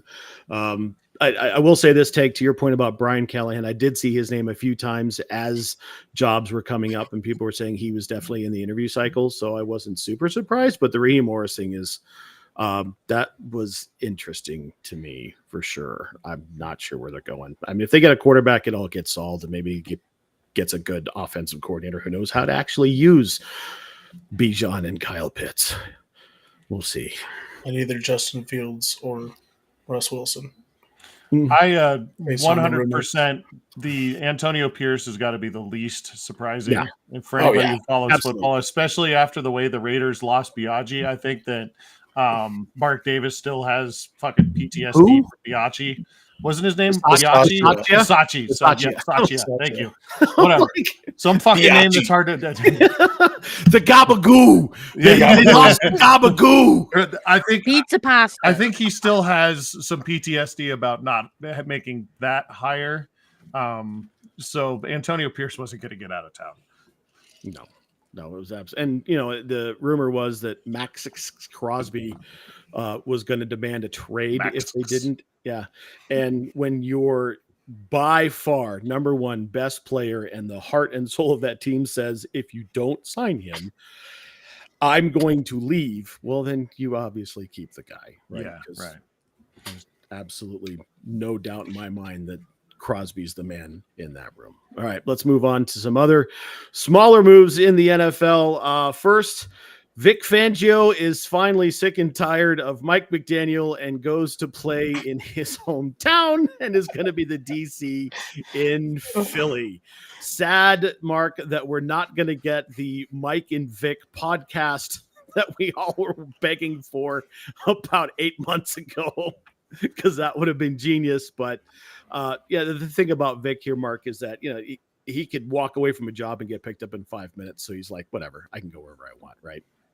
Yeah, McDaniel was probably sick of his shit, if I'm going to be honest. Plus, their defense really wasn't that good this year. I know that they had a little bit of a hiccup with some health stuff, but still, it was, got kind of sketchy towards the end there. So it'll be interesting. I think that this makes Philadelphia the most cantankerous staff maybe in the NFL, top to bottom. Just like the grumpiest guys on the planet all go to Philly. Which makes sense for them. So good job there. Tank, do you think Big Dom and Vic will manage to keep a lid on Sirianni's outbursts? I think they are. I don't know if they're going to be able to, but I'm fairly certain Fangio is going to try to, which is going to lead to an interesting relationship next year. Because if you're going to have the old mafioso himself trying to keep control over the guy who thinks he's a mafioso, it should be interesting. Also, I think it's a good move. Interim head coach. Yeah, future interim head coach of Philadelphia, Vic Fangio. Right. He may not make it out of the season next year if things continue the way they ended. But I think it's a good move. I think that's the right move for Philly. Yeah, that's a good coach to bring in with that team. I think what happened in Miami wasn't really Fangio's fault, if I'm going to be honest. They got hurt a lot, and there's only so much you can do when you're that beat up, getting that deep in the season. And I think he'll turn that Philly team, even make him even better on the defensive side. So good for him. Michaela? Sounds good. I'll be honest. I saw something that Vic Fangio was moving, and I was like, Vic Fangio still is in the league. Oh, okay. As soon as he left the Broncos, I forgot he existed. So. Good job, boss. Good job. All right. And then Tank, you alluded to it, so I'll start with you here. Joe Barry's out as Green Bay defensive coach. That's your guy. Joe Barry with Colorado ties. What do you think about them making that change? I think that was the best decision they could have made. Unfortunately, he is so damn inconsistent. They had a lot of talent on that team, and there was no consistency at all. They'd do amazing against a team they shouldn't, and they'd get their doors blown off by the Giants. You know, like how you could be that inconsistent as a defensive unit is absurd, and that's a discipline issue, and that's the DC's fault. Mark? Yeah, I watched a lot more Packers this year than I have in a while, just because of the nature of my relationship. And the defense suffered from massive inconsistencies despite their young and talented group. They're young and athletic enough. They have enough pieces to go around. Yeah, there's systemic failures in keeping a level head in that room. So Joe Barry had to go. Yep. I would kick last year. Yeah, I would kick it over to MJ, but in case you're listening to us and not watching us, she stepped away, so we're just going to move on. I do agree. Right move for Green Bay, and more good things to come for them for sure. Maybe Bisaccia takes that job. It might happen. Bisaccia might take that job. He's with that staff currently. Mm-hmm. Good. We'll see what happens. All right, let's move on to the NBA, and this is your bi-weekly reminder that the best player in the world currently resides in Denver, Colorado. I put it on the agenda, a few notes down, but I do want to call out this absolutely ridiculous stat. Before you go on real quick, we just have to make sure that you understand that it's now the weekly reminder because we've been doing this every week. And I had Frank say it last week, so we're in good shape. So carry on. Brilliant. The streak is alive. Awesome. Correct. I ran across this stat on X today, and I don't remember who posted it. I'll find it and put it in the group chat. But with not only with the triple double against Indiana this a few days ago, does Joker now have a triple double against everyone but his own team, who's never played and will probably never play, and Washington. He just missed the triple double the last time he played Washington a couple days after by one. So we got the Sombor double. He only missed it by one assist. He now has Listen to this. He has 20 triple doubles with 1 or fewer turnovers. That is That's 5 more than anybody else ever. That is insane. It was a ridiculous stat. That is precision. Right. That is Tom Brady-esque precision. Good God. It's just unbelievable. I hope that Denver fans don't ever take this man for granted, because he does something every single night that is just eye-popping, and it's unbelievable. Moving on to the rest of his team, the Nuggets are currently the number 3 seed. Mini and OKC are tied.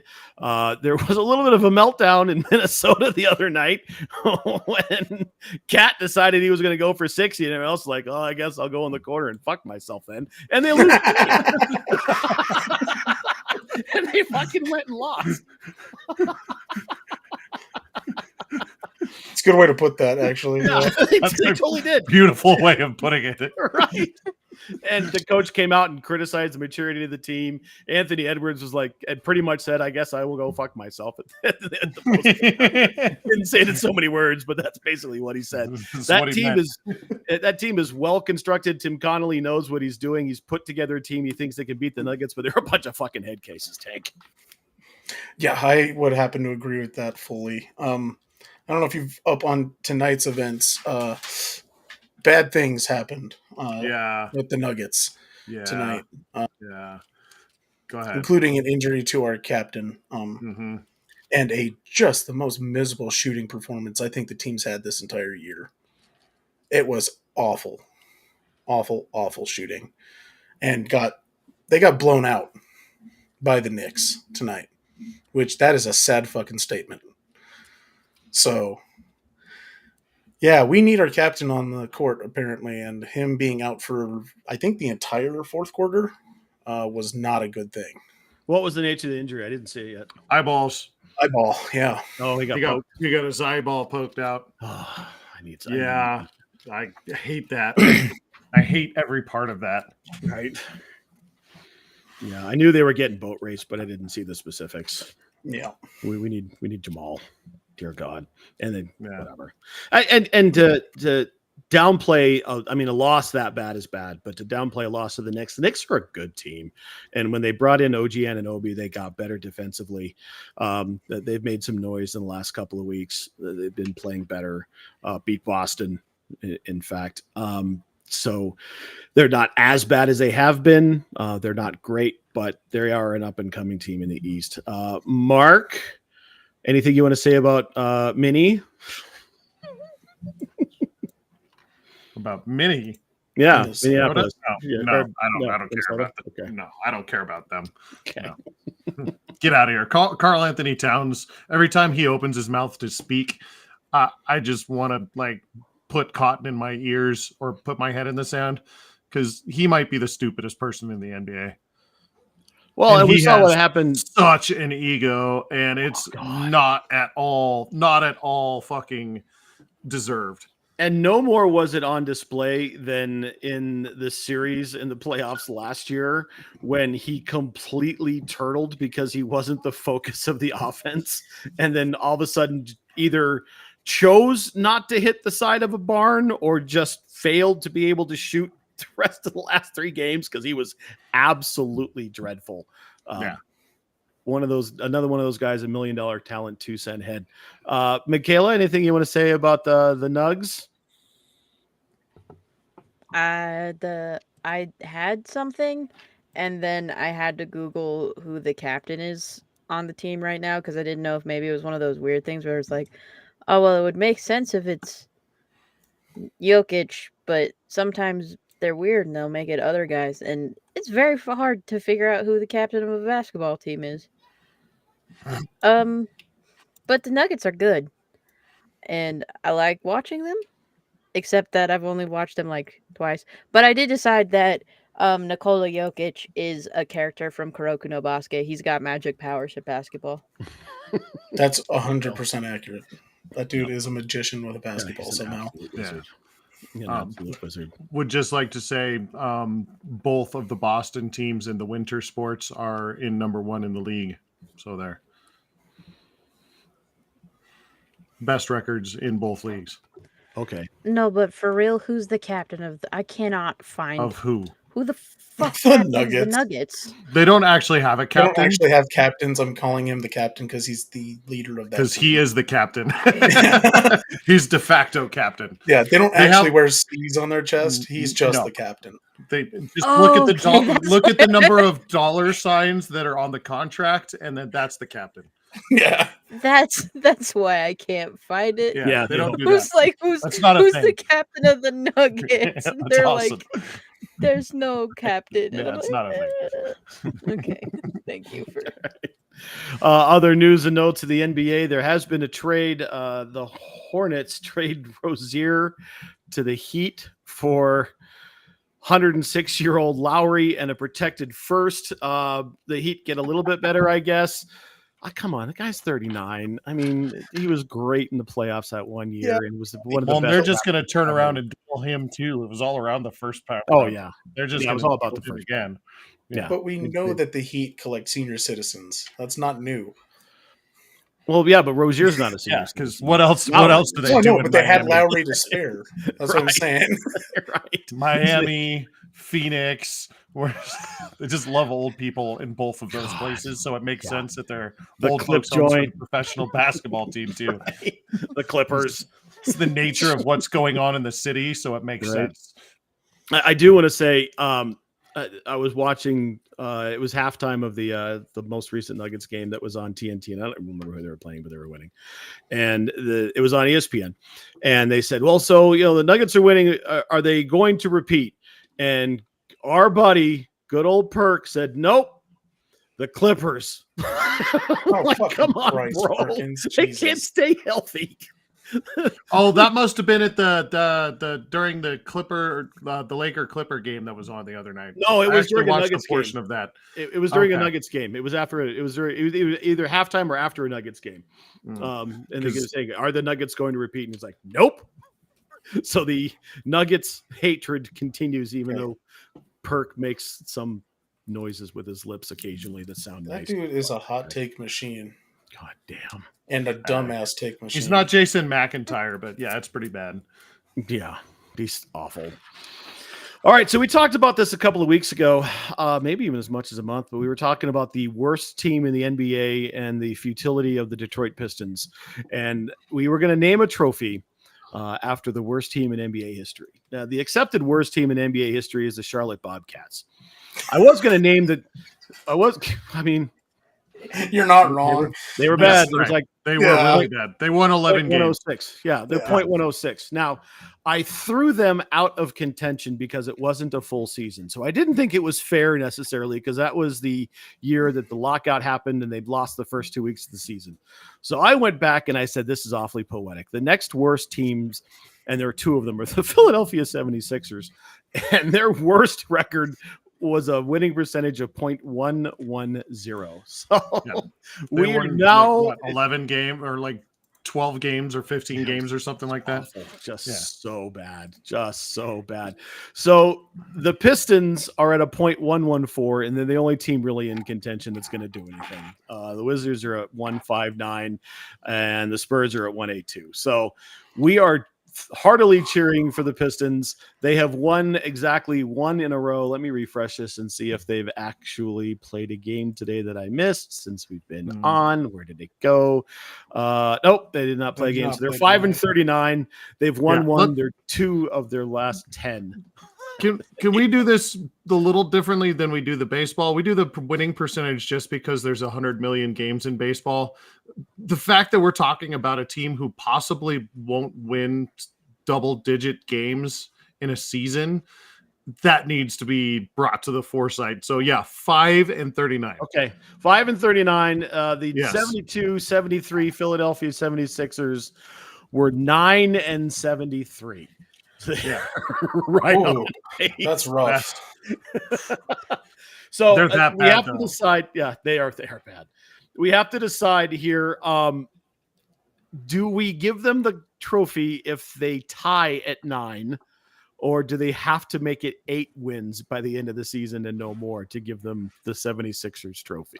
Oh no, just like a shared championship, they get to share this trophy too. Okay, I can share it. Well, so here's the thing, and in baseball, we talk about the worst team and we give them the Spiders Cup every year. Right. So I'm thinking that if they tie, that's still going to be the worst team in the NBA, right? So if they still have single digit wins, they definitely get a portion of it. They get their name on the cup. The name on the trophy. Yep, they'll get It's like the Grays 5. Cup. Yeah, it's like the claret jug. Yeah, exactly. British Open It's like Lord Stanley, you know. Yeah, but Lord Stanley's got 100,000 names on it. The This- claret jug's yeah. only one guy every year. This is just like a boot, a tin boot, you know, that you drink out of, that's got like a hole in the side, boss so it boot. doesn't even retain water. Yeah, but like made out of like tin foil, Right.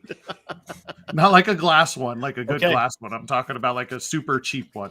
Yeah. So you've heard it here first. It's 9 or fewer wins, and they get the 76ers trophy. Yeah. Go Detroit. It's funny how the Lions are here. Don't go Detroit. The Lions are here, and the Pistons like, we fucking suck. We're terrible. Last really interesting and funny note in the NBA, the Milwaukee Bucks, who are the number 2 seed in the Eastern Conference at 30-13, up and fired their coach, Adrian Griffin, seemingly out of nowhere. Tank, what happened? I don't actually know what happened, but I'm going to speculate that dude either said or did some dumb shit that none of us know about, and they just tried to keep it under wraps. That's Mark? my guess. Did he piss on the owner's desk, or did Doc Rivers make a phone call and say, "Hey, I could do a better job than this clown"? Those are the only 2 things I can think that happened. I know that, Matt, you probably have a third, but in my head, those are the only 2 things that I can concoct out of this scenario. Is he did something dumb, or Doc Rivers said, "I want the job."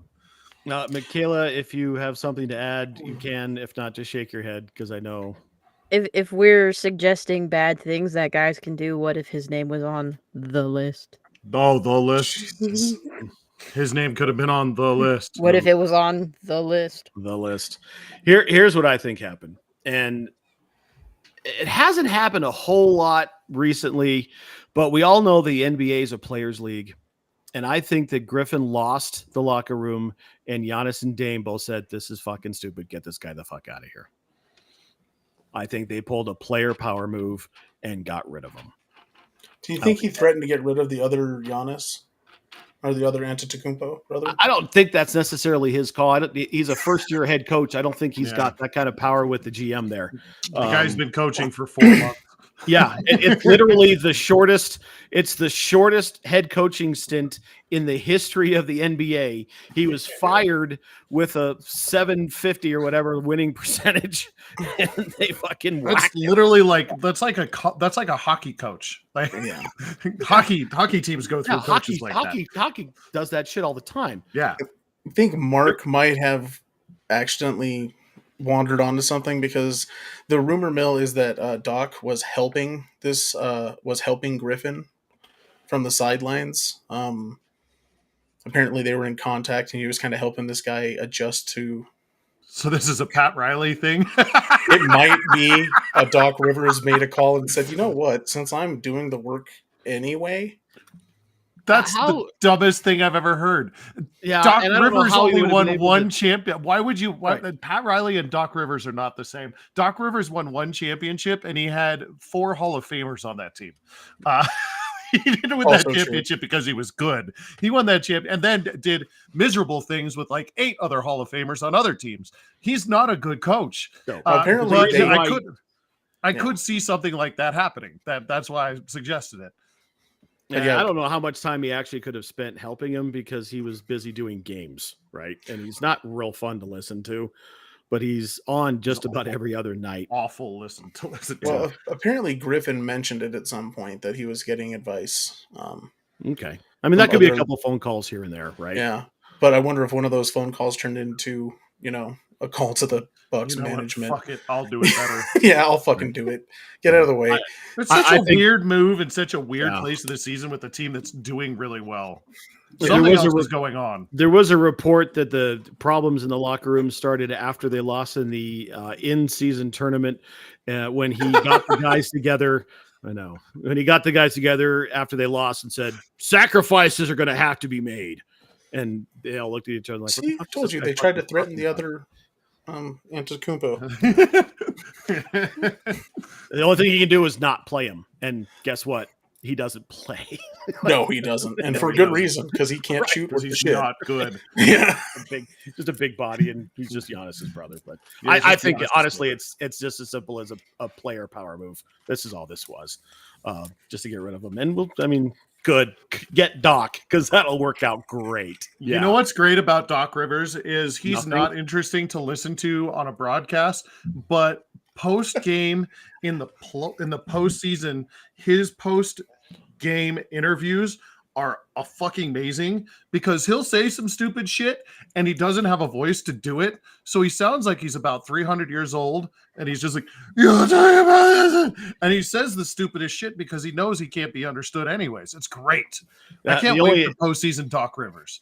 The only basketball commentator who's got a worse voice is Sean Avery. He talks like this all the time. Yeah, it talks like a balloon animal deflating. Jesus. All right, we spent too much time on the fucking Bucks and fucking Doc Rivers. Michaela, save us. It's hockey time. Take over. Do hockey, do NHL, do hockey, do NHL, do hockey. That fits. So the All-Star game teams got announced. There's going to be 4 of them this year because God forbid they keep some fucking consistency. But there's going to be captains and they get to pick their friends and they get to pick who's going to be on their team. And there's no it sounds like there's not going to be the Phil Kessel Award for sitting the longest. No one's going to go home with a free Honda CRV this year, which is unfortunate. But the coaches or the captains for the teams include Nate with Kale as an alternate, but more importantly, Tate McRae as the co-captain, apparently. Don't know how that's going to work. Extremely excited for that bullshit. Austin Matthews and Nylander are captain and an alternate with Justin Bieber. It's McDavid and I think Draisaitl for the third team. And they've got Will Arnett. And then the Hughes brothers are co-captains and they've got Bublé. So that'll be interesting. Also, the PWHL have the 3-on-3 showcase. I was trying to remember game. That looks like it'll be pretty good. Otherwise, they announced they were like, we're making some big changes to the All-Star game. Ta-da! And then explain nothing. So I guess we'll see what happens.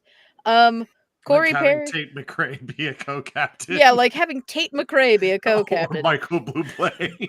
I see Michael Bublé, I believe at least, because apparently he is maniacal Vancouver fan. Like Steve Dangle level, but Vancouver. Like he's a maniac. The Biebs and Will Arnett makes sense. The only thing I can think of is Tate McRae brings eyes. Well, apparently she's from Calgary. I thought Tate McRae was like a bearded country singer from No, God, no. Oh, I know. I just Yeah. Googled that shit, and oh my God. Yeah. Toaster was actually very excited for this portion of the show. I'm sure he's not listening anymore. This is specifically a conversation he wanted us to have. So, yeah. That's funny. She's from Calgary. I think she's a big Flames fan. And I know Arnett is a big hockey guy, but I can't remember who he cheers for. I can't remember either. Well, he's a humor person, so we know it's not Toronto. He's from the Midwest. It's something probably a fucking Chicago fan. Probably. Will Ferrell is the one that I would have expected because he's a big Kings fan. Yeah. But Bublé, like I said, Bieber is like a big Leafs fan, but apparently Bublé is like insane to watch hockey. Like most people can't watch hockey with him. He does not leave his house to watch hockey. Kind of That's shit. interesting. That makes me want to watch hockey with Michael Bublé. Yeah, I'd love to do that. Actually, I'd love to Is have a that the bubbly knife while for it? watching hockey with Bublé. Um, Bubbly and Rather watch Bublé it. watching hockey. bubbly, I'd rather bubbly watch it and with Tate Bublé. McRae, but you guys do you. That's fine. Yeah, that shit's wild. Yeah. So Corey Perry's allowed back in the league. So he got he plays for Edmonton now, which good for them. They need some secondary scoring. Not really. They just won their 15th game in a row. Yes, the big dog. So what's the over under on how many weeks it takes for him to make a run at Ryan McLeod's mom? Ow. I think that man does his absolute best to not be seen in public. Period. Correct. That's probably for the Correct. best. The remaining of the season, he stays the fuck put. He's hoping nobody notices that he's actually in the league. Yeah. Speaking of dudes who were forced out and returned, Shane Pinto is back in the league after getting a half-season suspension for betting on the NHL. Good for him. In worse, shittier news of dudes who are probably leaving the NHL for extended periods of time to forever. The 2018 World Junior Canada, the police in London, Ontario were like, we have asked 5 guys from that team to show up and be present to face charges. And in the 2 days before and within 2 days of that announcement, 5 dudes from that team have gone on leaves of absences from their teams and returned to Canada. So, there's obviously nothing been confirmed yet. There's a media press conference thing from the cops on Monday, but Alex Formenton, Michael Who's- McLeod, Cal Foote, Dylan Dubé, and Carter Hart. Carter Hart. We're not they're- going to Cuthbert Carter Hart anymore. Yeah, they're Carter Hart.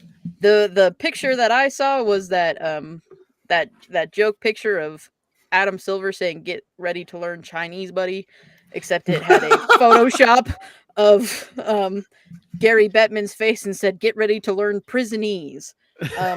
So I guess we'll see how that goes. Tower of London for these blokes. Yeah. Otherwise, the Avs are doing good, though it doesn't feel like it because sometimes they do really good and sometimes they do dog shit, and that's about what I would expect at this point. But we'll see how the All-Star break treats them once it gets going. I think it's just it's Nate, Kale, and Georgie for us who are out on the All-Star break, so good for them. I do want to address one rumor vis-a-vis trade rumors because I want to manifest it into happening. Bring me Mark Fleury. Marc-Andre Fleury. Bring him to me. God. Give him Flowers, to a me. backup tendy to Prosvetov is not doing it, and the Wild are dog shit. Give him to me. Bring him here. That'd be an Yeah. interesting one, but the Wild You hate us, can't. so- You're not going to go very far in the postseason with your goalie who was a backup somewhere else 2 years ago, having 80% of the net time. Like it's just not going to happen. Good teams don't even do that. Right. You've got to get somebody. The Marc-Andre Fleury thing would make me so happy. Yes. Flower. I've wearing always Ye liked would be that guy. great. I've Yeah. always liked that guy, Best dude in the league. Give him to me. and Give he's him to fun me. to watch. Yeah. Send them Sam Malinsky. That hurts. Give them a pick. That also hurts. Give me Marc-Andre Fleury. Oh God, that would be Give so him good. to me. Yeah. Let's manifest that. Nate the Great lighting up the boards again. That dude Yeah, he do that. is Light God. some incense, guys. hit a hat trick in 6.5 minutes. Yeah. So I will say, Fucking alright. Matt put on here Nate Ross Hart double. No. No. Have you seen McDavid? No. But maybe the Hart. We'll see. He might get the Hart. I don't think he's getting the Ross. McDavid is as ape shit as Nate go. McDavid go harder. I Have you think- looked at the scoring standings lately? McDavid, NHL goals, goal leaders. Talk amongst yourselves for the moment. We're doing some researching on the fly. I will tell you that Connor McDavid is 9th in scoring, and it's turning into a 2-horse race with McKinnon and Kucherov, and they're 15 points ahead of the next closest guy. I fucking hate Nikita Kucherov. I don't like him either. Every time people are like talk about, I fucking hate the ESPN app. Every time people talk about the Hart, they're like, well, it's it could be this guy, it could be that guy. Like, A, it's McDavid's trophy to lose. B, every once in a while they're like, oh, I bet it's gonna be Kucherov. Are you fucking stupid? Don't say that. They're not good. Well, they're fine. They're good. But they're not. What are you talking about? It's not Kucherov. They're like, well, he scores goals. Yeah, but shut up. That's stupid. That's stupid. It's gonna be either Nate or McDavid, but probably McDavid. Even We'll with that, see how the Ross goes, but that's a lot of points. that's a lot of points. He's getting a lot of points. Don't get me wrong. I would love for McDavid. I don't like the Oilers very much. I would love for Nathan McKinnon to get the Ross, the Rocket, and the Hart. It's not going to happen, but we can all dream pretty dreams. To dream the impossible dream. Did you guys see after Nate had the natty hattie and scored the 4th goal last night, some of the shit that hit the ice after the 4th goal? Yeah. I was just disappointed that I was Nathan McKinnon and not Joe Thornton. Anyone get that joke? One time, Joe Thornton said that if he scored 4 goals, he would take his cock out on the ice. That's that joke. He did say that. He did. He said that. He Someone did was say like, that. someone was like, "Would you be excited if you score 4 goals?" And he was like, "Would I be excited?" Yeah. Someone needs to whisper that in McKinnon's ear and see if he'll do it. That was like Vrabel a couple of years ago saying he would give up my dick off to win a for Super Bowl. For a Super Bowl, right? That's pretty fucking awesome. Yeah, if you missed it, after Nate scored the 4th goal, people were out of hats, so there were bras and thongs being thrown out in the air.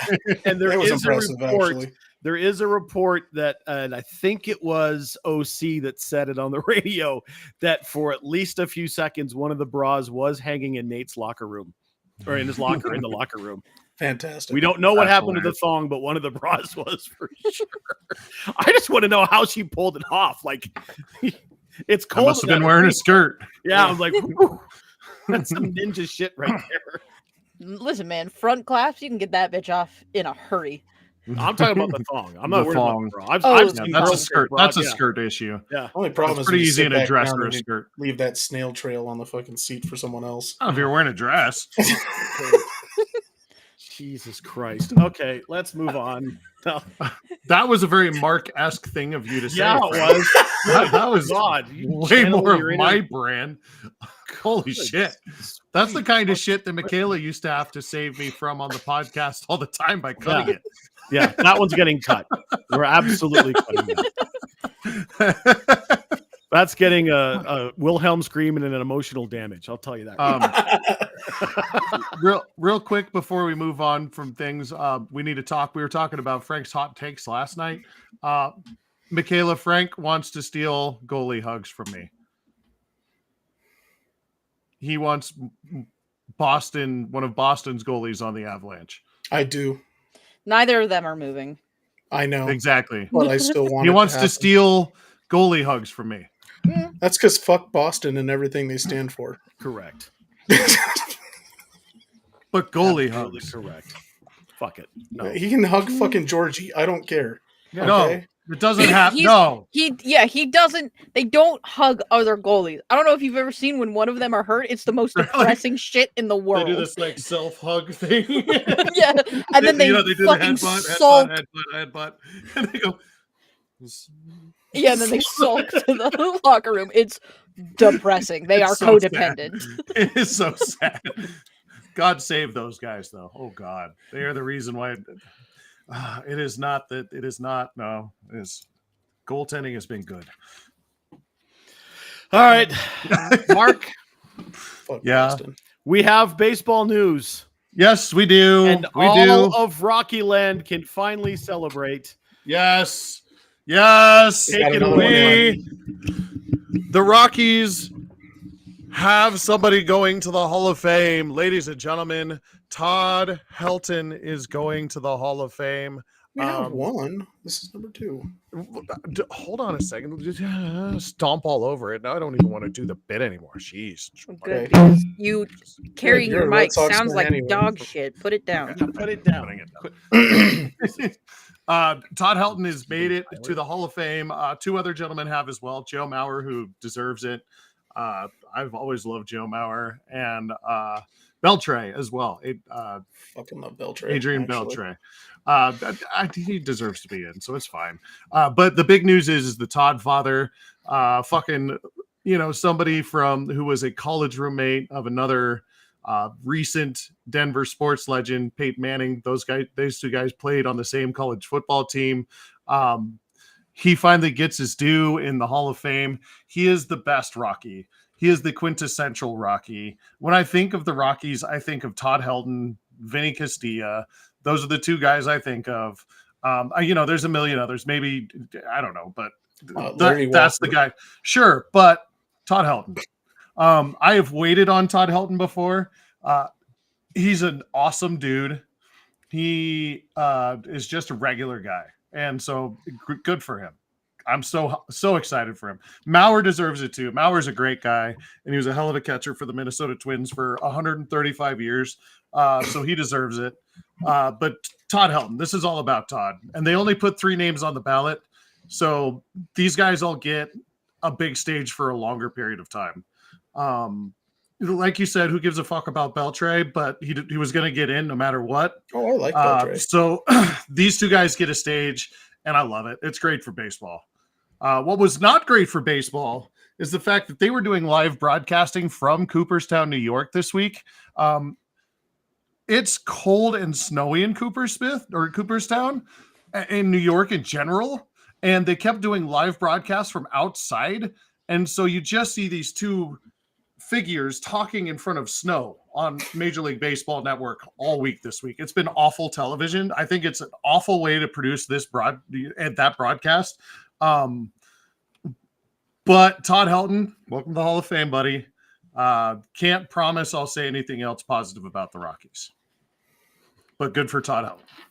I'm really glad he got in this year, because it gets tougher for anybody else on the ballot next year, because you have names like Ichiro and Sabathia that show up on the list next year. Yes. So this was his best opportunity, and the early returns weren't looking super positive, and Rockies fans were ready to be disappointed, and I am just absolutely thrilled that he is getting recognized. Todd Helton's defense, I think, is probably the most underrated part of his game. Everyone knows how good of a hitter he was. He was the toughest out on the team. He was the toughest out in the league for a few years. He battled every single time. He only struck out 100 times once in his career, maybe twice.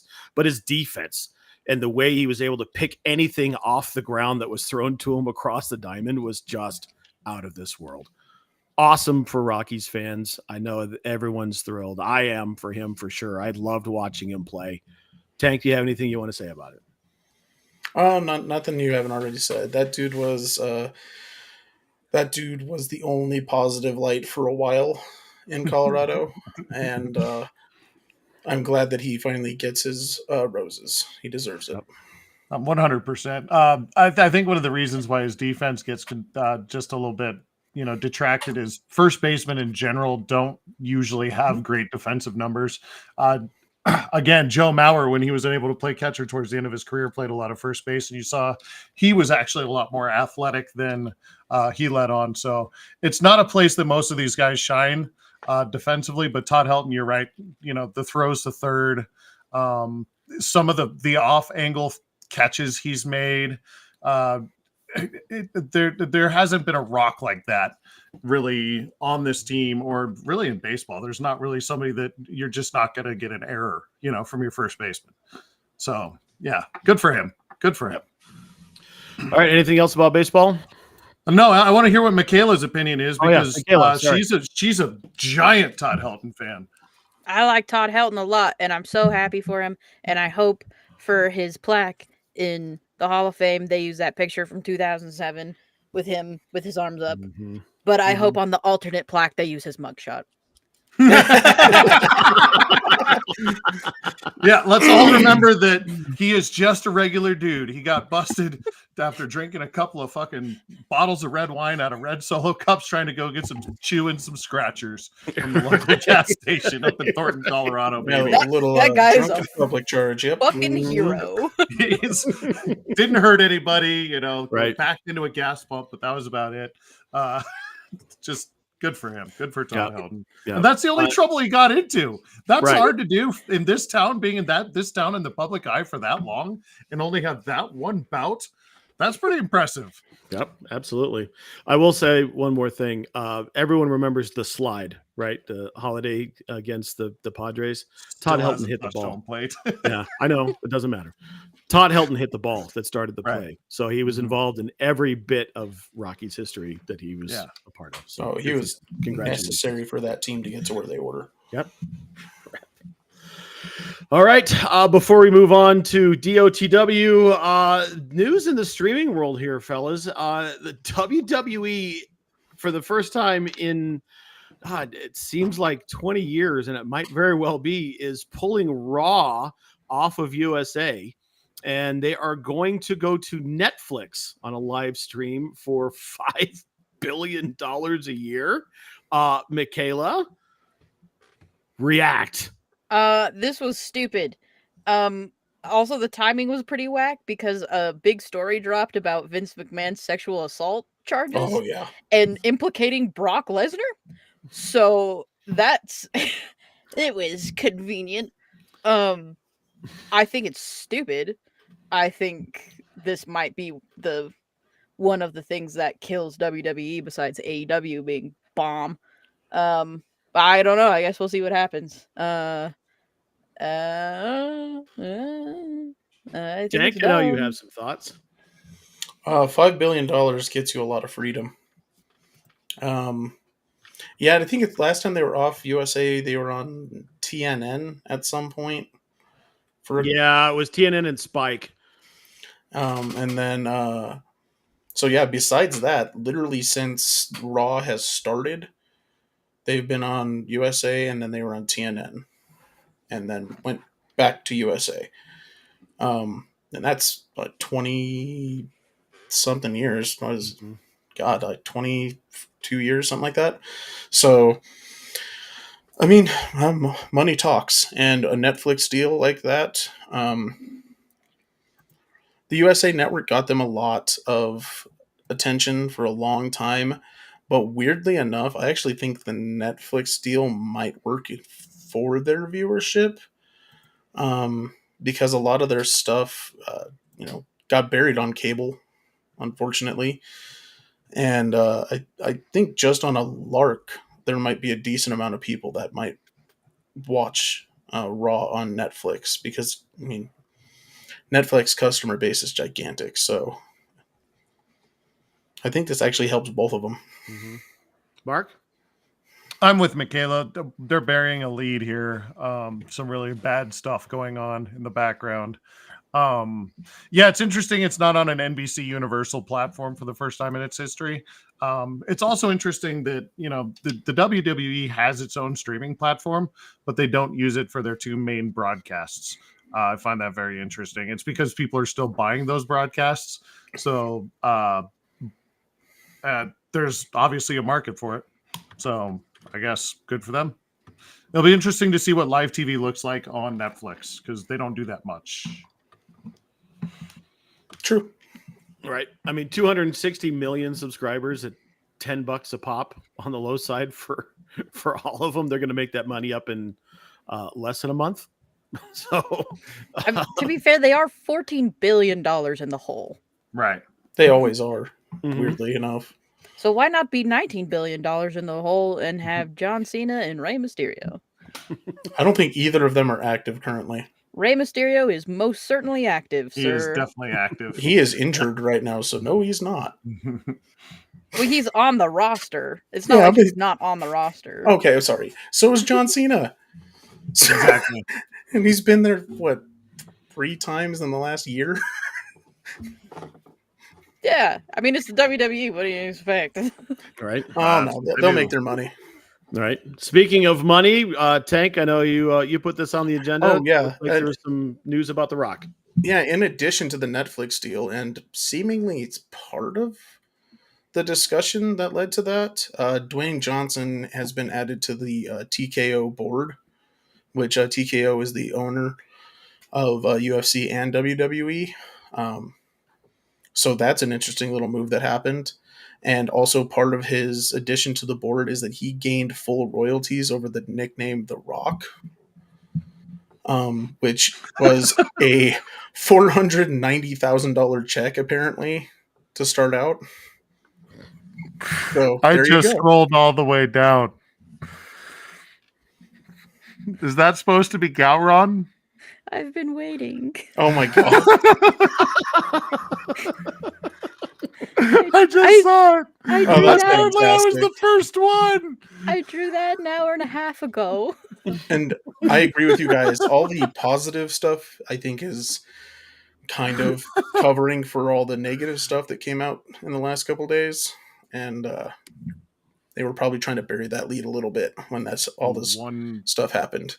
it's not good stuff. It's really not. How do we cover up Vince? Well, we show everybody The Rock. Michaela, answer the question. Who is that? Yeah, that's supposed to be Garon. Have you ever That's tried to okay. draw a Klingon with a mouse? No. I just not I a can lot tell of it's a people have. Klingon. It's a decent representation of the Klingon form. It's the glory that tells us, right? But everything else is like that. Right. That looks weird. Actually, honestly, looks like Worf. I don't know. It looks like a Klingon. Not to be too inappropriate, but if you ever look at the head ridges too close on Garon, they kind of look suggestive. Yeah, So they I definitely do. changed them so that I didn't have to draw that. For those of you who have no idea what's going on here, Right. Thank Michaela has turned the bottom of our agenda into a piece of art, and it's a Klingon and the word glory. you. That's definitely going to have to make it onto all the social channels. Yeah, we're going to have to snap that and throw it up. I guess I'll Yep, take care of that. It's art in the same way that Ringo Starr makes art. Hey. He's the only one of the Beatles I actually like. She ain't lying. He's my favorite Beatle too, but have you ever seen that? Oh, Have yeah. you ever seen his website? I love it. It's so amazing. It rocks. All right, let's move on to the penultimate bit. And MJ, since you're here and this is your gig, I am going to start with you. Give us your dipshit of the week. I do not have the link ready. Give me half a second. I will explain it while I get the link in the Discord for you guys. But in the English Premier League, there are many teams, and one of those teams is a team called Fulham. And Fulham decided to do a thing to their away fans, and they put white flags on sticks in their away end on each of the stands, and it does look like the KKK invaded the Fulham stadium. God. Oh no. They did make a boo-boo, and no one looked at it. It it looks like a Klan rally Oh no. in the away section. Oh God. Oh, Jesus. Yeah. Oh my God. Yeah. It's my favorite. That's a big fucking whoopsie right there. She says that's my favorite. It looks like the Grand Imperial Wizard was like, what if we Showed all up went to to a Fulham England? soccer game. Yeah, and went to a Oh, bad Premier God. League game. Let's go, Oh, gang. God. And rented out an entire fucking section. You know, I do hate a lot of people, but I sure love me some Fulham soccer. Yeah. Holy Yeah. crap. So that would be the dipshit of the week for me. All right. God. Tank, what do you got? God, I think that beats mine, but wow. Mine is I'm gonna have to go with the Buffalo Bills coaching staff for that second half abysmal shit they took on the field. Mark, are you still scrolling? No, I've got one. I just had to pull up the Okay. information. I actually Okay, did some awesome. research this week, guys. Wow. Today we'll be talking about the dipshit of the week, who is Keyshawn Bouette. Fuck. Is that who you were gonna go with? Keyshawn Boot. Keyshawn Boot. Yes. Okay, let's tag team this then. Tell me what you know. Let's tag team this. Let's knock this shit out at once. Keyshawn Boot. If you don't know who Keyshawn Boot is, he was an LSU wide receiver. Currently plays for the Patriots. He's a scrub reserve. Has played in 5 games. Has not anymore. He won't. Keyshawn Boot has been arrested in conjunction with illegal gambling. When he was 20, he gambled on online booking sites. Bet on LSU games, mostly on himself, which he then would completely shit the bed. Just not good. The reason why I picked no, because he bet on himself to like do great things, and he would go out and score 26 points and no touchdowns, or 26 yards and no touchdowns. Right. He would always bet himself the over. I don't know how. And all right. In 20, I saw the numbers. God, where did they go? All right, I got them right here. You got the numbers? All right, give me the numbers. Over the course of 13 months, when he was 20 years old, he placed over 8,900 bets in 13 months. Good God. 17 of them were on NCAA football, and at least 6 of them were on games he was in. At least 6 of them. Those are the numbers I have. Okay, and there are 2 other mind-blowing numbers here. Okay. According to the affidavit, in 2022, he bet $450,000. Yeah. And in 2023, he bet $186,000. The reason why I picked him to be the dipshit wasn't because he bet on illegally, and he bet on college football, and he bet on games in which he was participating, although all of those would have been absolutely appropriate reasons. The reason why I picked him is because of his username that he used on 2 different websites. The first one is Keyshawn Boot 01. The other one is Keyshawn Boot 07. Come on, you can't make it that easy, bro. So just to break down the math a little bit further for you guys, this is an average of 24.5 bets per day over the course of 13 months. That's how that is compulsive gambling. That's what that anonymous number's for. Jesus Christ, there are some fucking degenerates on this screen. 4 of them. And the biggest one of the group isn't here, but I think he would say that 24.5 bets per day on sports betting is excessive. Jesus. That's worse than Mickelson. Yeah, that's rough. That's a lot. Yeah. Just Mickelson quantity was, alone. 15 a day? Yeah. That's quantity alone. That is just asinine. Right. Well, have fun being in prison. Where's that? I can't remember who it was. One of the NFL guys who got caught for gambling when someone else got in trouble, and he's like, "All I did was bet $1,500." Where is he?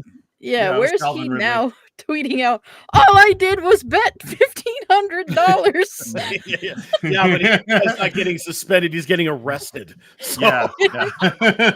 Calvin Ridley's not putting himself in this situation. He is not going to talk about. He's put that stuff behind him. He's not going to bring this up. He's like, no. Remember when I was a dipshit? At least I'm not that much of a dipshit.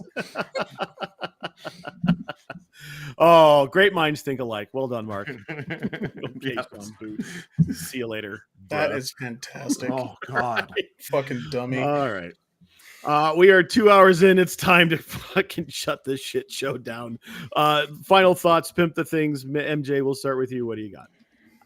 Everybody go play Disco Elysium again so that you guys can watch the video of the cock carousel, since I had to send it to the guys.